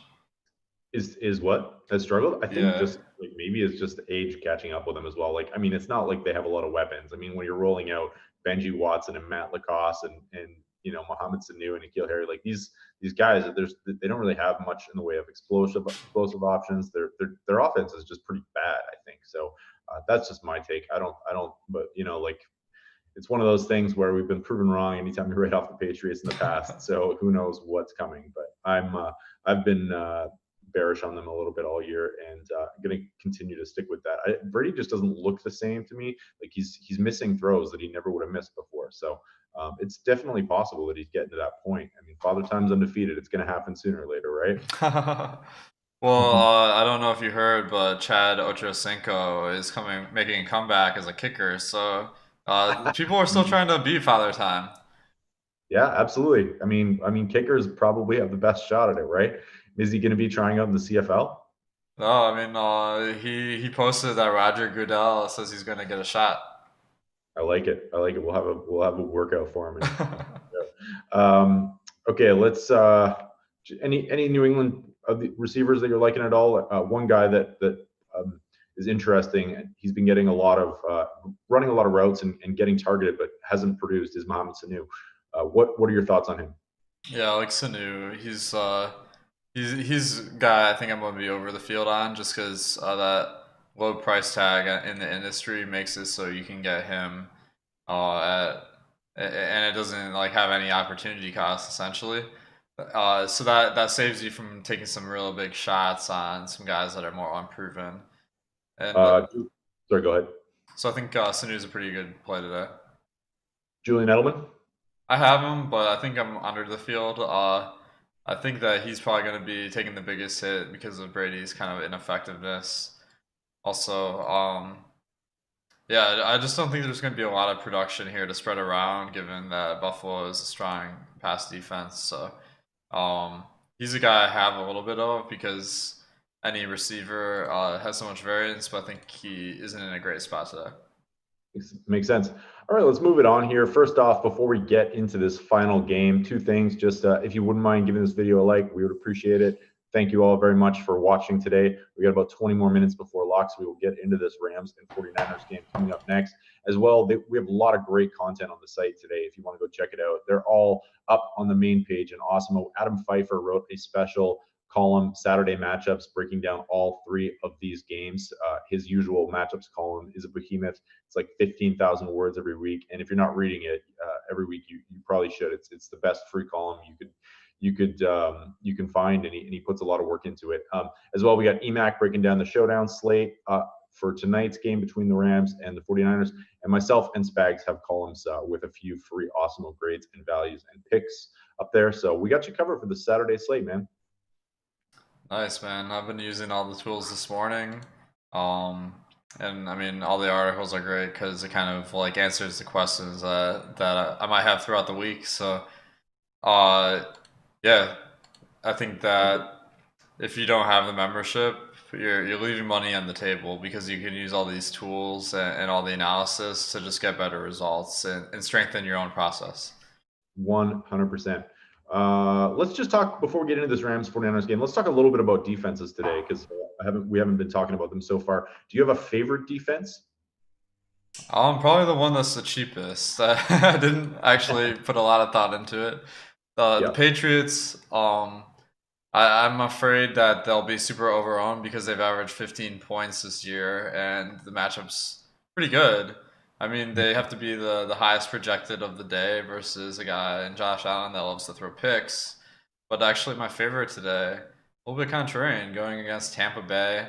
Jameis, of course, wants to throw the ball to the other team a good amount of times each game. And I feel like the Tampa players are going to be so popular today that the Texans defense will go on their own because people don't want to pair offensive players versus the opposing defense. Well, I'm glad you brought that up because one of the things that one of our site founders, Tom JK, told me is that on some of these smaller slates, one of the things you can do as well is just allow, if you're using Fantasy Cruncher, allow two players against your defense, and that can give you some differentiation. And I'm glad you said the Texans there because, like, I think there are ways to game stack this and just throw in the Texans defense as well that make a lot of sense. You're conditioned, and we're conditioned to not playing our defenses against some of our fantasy players because there's negative correlation. But in a situation like this where you have a pick happy quarterback who's missing his top two weapons, this just screams like a great value. And for whatever reason, we're not projecting them for very much ownership. Yeah, I mean, we saw last week where at the end of the games, the teams would score defensive touchdowns just because like the other team's trying to make some desperate comeback, and that is an incredibly great chance to score a defensive touchdown. So it makes a total sense to have some Tampa players and the Texans D. Absolutely. All right, let's move it on. Final game of the day. We got about 15 minutes before lock, so we will do this pretty quickly. LA Rams, 6.5 point dogs to the San Francisco 49ers. This is one that we probably do want to look at the inactives a little bit beforehand. I was actually on that Atlanta stack last week just because I thought people were kind of ignoring the fact that the 49ers defense was missing 5 starters. Looks like we are going to be in a somewhat similar situation today, but not as bad. Richard Sherman is back. The one guy we have to worry about, K'Wan Williams, I think he's probably good to go. He's not carrying an injury designation. Jaquiski Tart out, starting strong safety, and edge rusher D Ford as well out. So they've been playing without these guys for a little bit, so I'm probably not as worried about the 49ers defense as I would have been last week. And then on the Los Angeles Rams side of things, the big news I think here is that Gerald Everett is back. Now, do you think that Gerald Everett will continue to eat some of the snaps away from Tyler Higbee or has Tyler Higbee just won this job? I mean, that I think is a great question because we've heard some different takes about that in the industry. I think Higbee is gonna take a slight dip, but still be getting way more snaps than he was previously because it's just common sense. If a guy is totally kicking ass, you don't want to take away from that. And exactly. He's been absolutely crushing every single week. So there's some chance that he gets off to a slow start and Everett sees some more run than he might expect. But Higbee's actually one of my favorite plays because I think that people might be a little bit too worried that Everett will take away from his production. Absolutely. So that brings us to this Rams passing offense. Jared Goff getting almost no ownership today, which I think is maybe a little bit surprising. Like, he's in that 5 to 7% range. I kind of like him at that price point. Are you in on the Rams at all, or is that just crazy? It's definitely not crazy. I mean, I think that they have some great players. Cup and Woods would probably be top of my list, as well as Higbee. But I don't love the stack. I mean, the 49ers defense is very good versus pass. So I'm not going to be loading up, but I'll take some shots here and there. How about you, man? You got any golf stacks? I'm debating it right now. I'm just putting in my final two lineups here. So I'm curious about. I feel like the Rams wide receivers are probably kind of nice pivots. Cup was down to about 30% snap count 2 weeks ago, but actually came back up and was, I think, second on the team to Woods in routes run last week as well. So for me, it's like maybe this is like a spot where we can get in on some of the recency bias here that both Cup and Cooks are being faded out of this offense. Cooks as well was on the field for 52 offensive snaps, third on the team in routes run. Reynolds is still taking away from that. We don't have that 96% 3 receivers and 11 personnel that we saw last year at all. But, Brendan Cook's price point is almost like it's super cheap and he's not getting ownership. So that's kind of where I'm going with this. I think just one-offing these receivers a little bit more likely than Goff stacks. Yeah, I agree. I think that once you get down to Reynolds and Cooks, I'd have some caution there because they are far inferior to the other guys. But I think that 8 targets last game for Brendan Cooks. Yeah, that in my opinion is like a better reason to not have him because I feel like anytime something pops on the box score, that makes it kind of affect the ownership. But if you find the trends that aren't in the box score, that's where you get an edge. And what I'm seeing here is he's only targeted on 15% of his routes this year, compared to 21 for Woods and 22 for Cup, 28% for Higbee. So this is a lot of competition to get the targets and even to get on the field, because there have been some weeks where he's seen his snaps a lot lower than we're accustomed to. Yeah, it makes total sense for sure.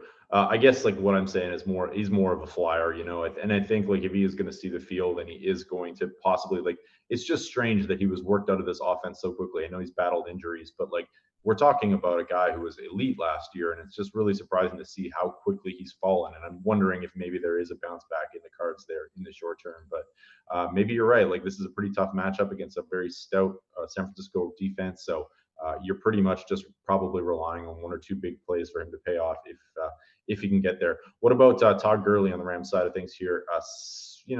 One of the most expensive and most owned running backs on the slate. Probably touchdown dependent. Maybe that's an exaggeration because he has had 20 carries twice in the last couple of weeks. But what are you doing with Todd Gurley today?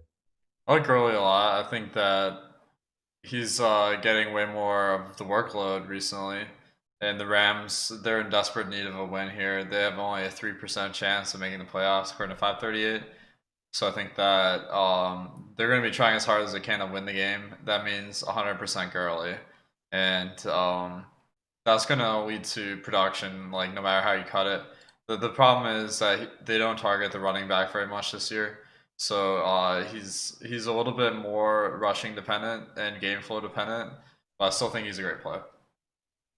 All right, good to know. Yeah, like it's weird because it's like he's priced down. I guess like there's just the problem with this slate and the running backs on it is that there's just nowhere to go, right? Like there's very little great plays. Like Gurley and Singletary, probably my personal 2 favorites, and then it's pretty gross otherwise.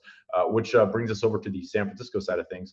We have 3 running backs in play here, though. It looks like Tevin Coleman has been phased out of the offense here, just less than 5 carries every favorites. 3 weeks. Raheem Mostert, are you in on him? Or is Matt Breida coming back, just kind of giving that a little bit more? A little bit of a breakout. I think there is reason to be concerned here that Mostert will not see as much work as we'd hope. But the problem is that the spot is good. The 49ers are a healthy favorite. They're projected to score a good amount of points. The Rams defense isn't particularly great. So I think if Mostert continues seeing the work he has been over the 2 weeks, he's going to be a good core play.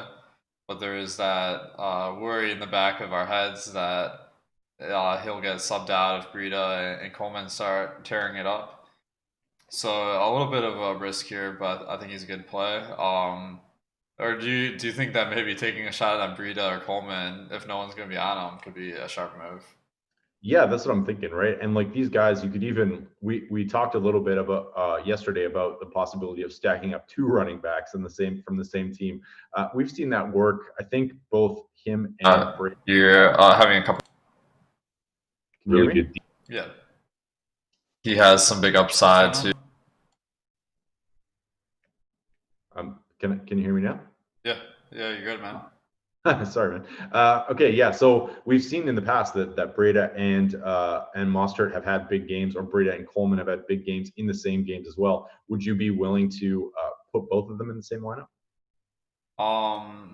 Yeah, I think that makes sense because like we've seen games where the 49ers have run the ball a ton, and usually you don't see one guy running the ball more than like 20 times or something. So if the 49ers, first of all, they run at one of the highest rates in the league, about 50%.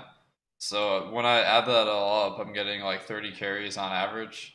If that number goes up to 40, we're going to see 2 running backs that really crush it. And having 2 of them could be a good play, although it is a little bit of a lower probability play than 2 guys that aren't on the same team. Makes sense. Let's move it on to the San Francisco wide receivers here. We have Emmanuel Sanders, Deebo Samuel, pretty much the 2 top options here, and then maybe some Kendrick Bourne as well, though I'd say he's probably in that range of players that you're not advocating playing today. And then, of course, George Kittle here. What are you doing with this 49ers passing attack, and is it viable to, like, I feel like Jimmy Garoppolo is probably the second best option, third best option on this slate. What do you think? Yeah, I would go with probably that's a tough one because I feel like Watson is clear and far away the number 1, and then everyone else is kind of in the mix for a distant second. Jimmy G, like I think that he sees the best outcomes in a game stack because the 49ers really do like prefer to run the ball, so it is a little harder for him to get there. It requires a lot more Rams output. So I think that he's a perfectly viable play, but my general feeling is that maybe a little bit overrated. Do you think he's going to be like kind of popular? Yeah, I'm. Let me just pull up our ownership. Let's take a look because I'm kind of like he's getting 20% ownership about that, which makes him fairly popular on this slate, right? It's about half the ownership of Deshaun Watson, and but this basically we're seeing 3 quarterbacks get ownership, and I think you can probably guess which 3 those are. So maybe going over owned a little bit, especially with the 49ers wanting to run the ball as much as they are. With Deshaun Watson in probably one of the best situations you could have.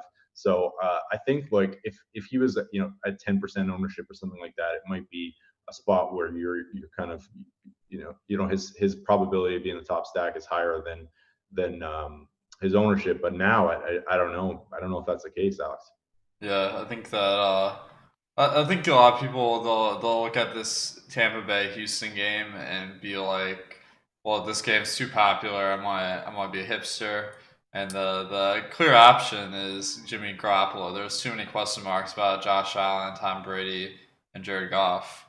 So I think he might be a little bit of unexpected player to be popular. But I mean, you gotta like some of the options like Kittle, Sanders, Deebo Samuel. Pretty solid guys he's throwing to. Yeah, absolutely.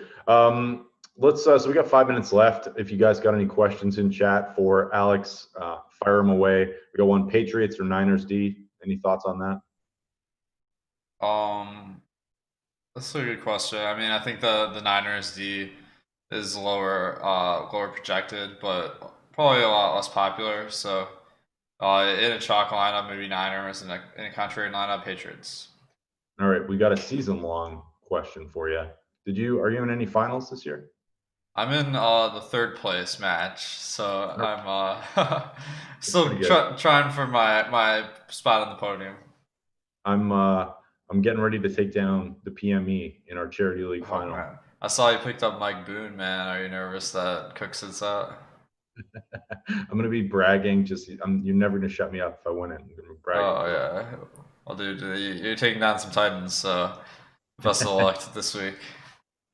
Leo Almazen says pick 2: Michael Thomas and Adam Thielen, Perriman and Tate. I'm guessing Golden Tate.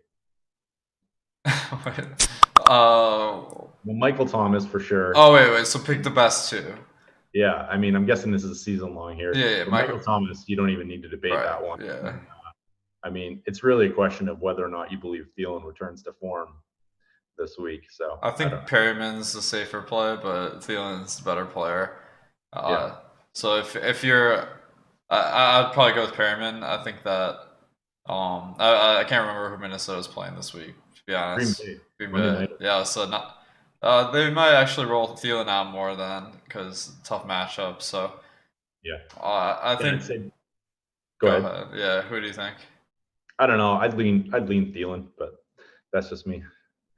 It's a tough one. I mean, it's pretty hard to click Perryman over Thielen, but you can actually check my sit star rankings on the website under the season long part. Yeah, fair enough. 2 favorite low owned running backs today. Well, yeah, I think it's a little bit hard to pick out low owned players on the slate, but James White, is he owned? Yeah, he's 25% owned. There really aren't very many low-owned running backs. So I'll give you a couple I think that could possibly be slate breakers. I think under 10%, under 5% ownership really. Matt Breida probably is the tops on my list, I think, because you never really know how these running back carries are going to be distributed in San Fran, and there's a possibility that both or more than one running back goes off. And then the other guy I think that you can go to maybe with some touchdown upside, maybe some pass catching upside. Maybe not huge. I don't think he's going to hit 20 points or anything like that. But Rex Burkhead, 3% ownership, 3 to 5% across the industry. Kind of a decent flyer, I think. What is Hyde at? Because I feel like Hyde is at 24%. Oh man. So it's just like anyone with a good shot is probably having some good ownership.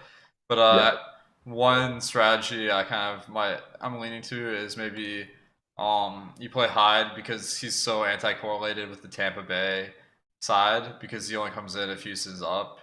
I think that Tampa Bay is very popular, so you're kind of eliminating a lot of the field if you fade Tampa Bay and go for a Houston onslaught. All right, one quick final question: Perriman or Gurley for flex, Alex? I mean, Gurley is definitely the better play in my opinion. Perryman, people are making a lot of leaps of faith here that he'll get targeted a lot more, where maybe he's not great at getting away from coverage, and he'll catch balls, and he hasn't shown an ability to really do that. So this is a classic guy where he's got a high chance of bust, and he's popular. So that's leading me to Gurley. The matchup stinks, but I have pretty high confidence he'll get a pretty good workload today. Awesome. That's going to do it for us. We got just a couple minutes until these games get started here. So we have shows coming up. We have Jake Hari is going to be breaking down the NHL slate. That is at 4 Eastern, 1 Eastern today. These times are all Eastern. Yeah. Okay. 1 Eastern today. And then, of course, we have Live Before Lock with Emac and Eddie for the NBA show. That is at 6 o'clock Eastern. So make sure to go check that out. We will be back tomorrow with our usual 3 shows back to back to go break down this Sunday slate before Christmas. Only 2 slates left only 2 big slates left. So make sure to come check us out. We start 3 hours, 2 hours. What time do we start, Alex? 3 hours. So tomorrow at 10 a.m. Eastern. There you go. So tomorrow, 10 a.m. Eastern, it's going to be you, Laffy, and Ben Rasa. Myself and Sam Smith will do the Inactives report and break down all the news you need to know. And then after that, Josh and Spags will take you all the way up to lock. Thanks so much for joining us. If you wouldn't mind hitting that like button on the way out, we appreciate it. And thanks, as always, to our sponsor, FantasyDraft. Go head on over there. Check out our free rolls today. We have free rolls for tomorrow's contest. So there's loads to check out. Free rake daily fantasy, rake free daily fantasy of FantasyDraft. Thanks all.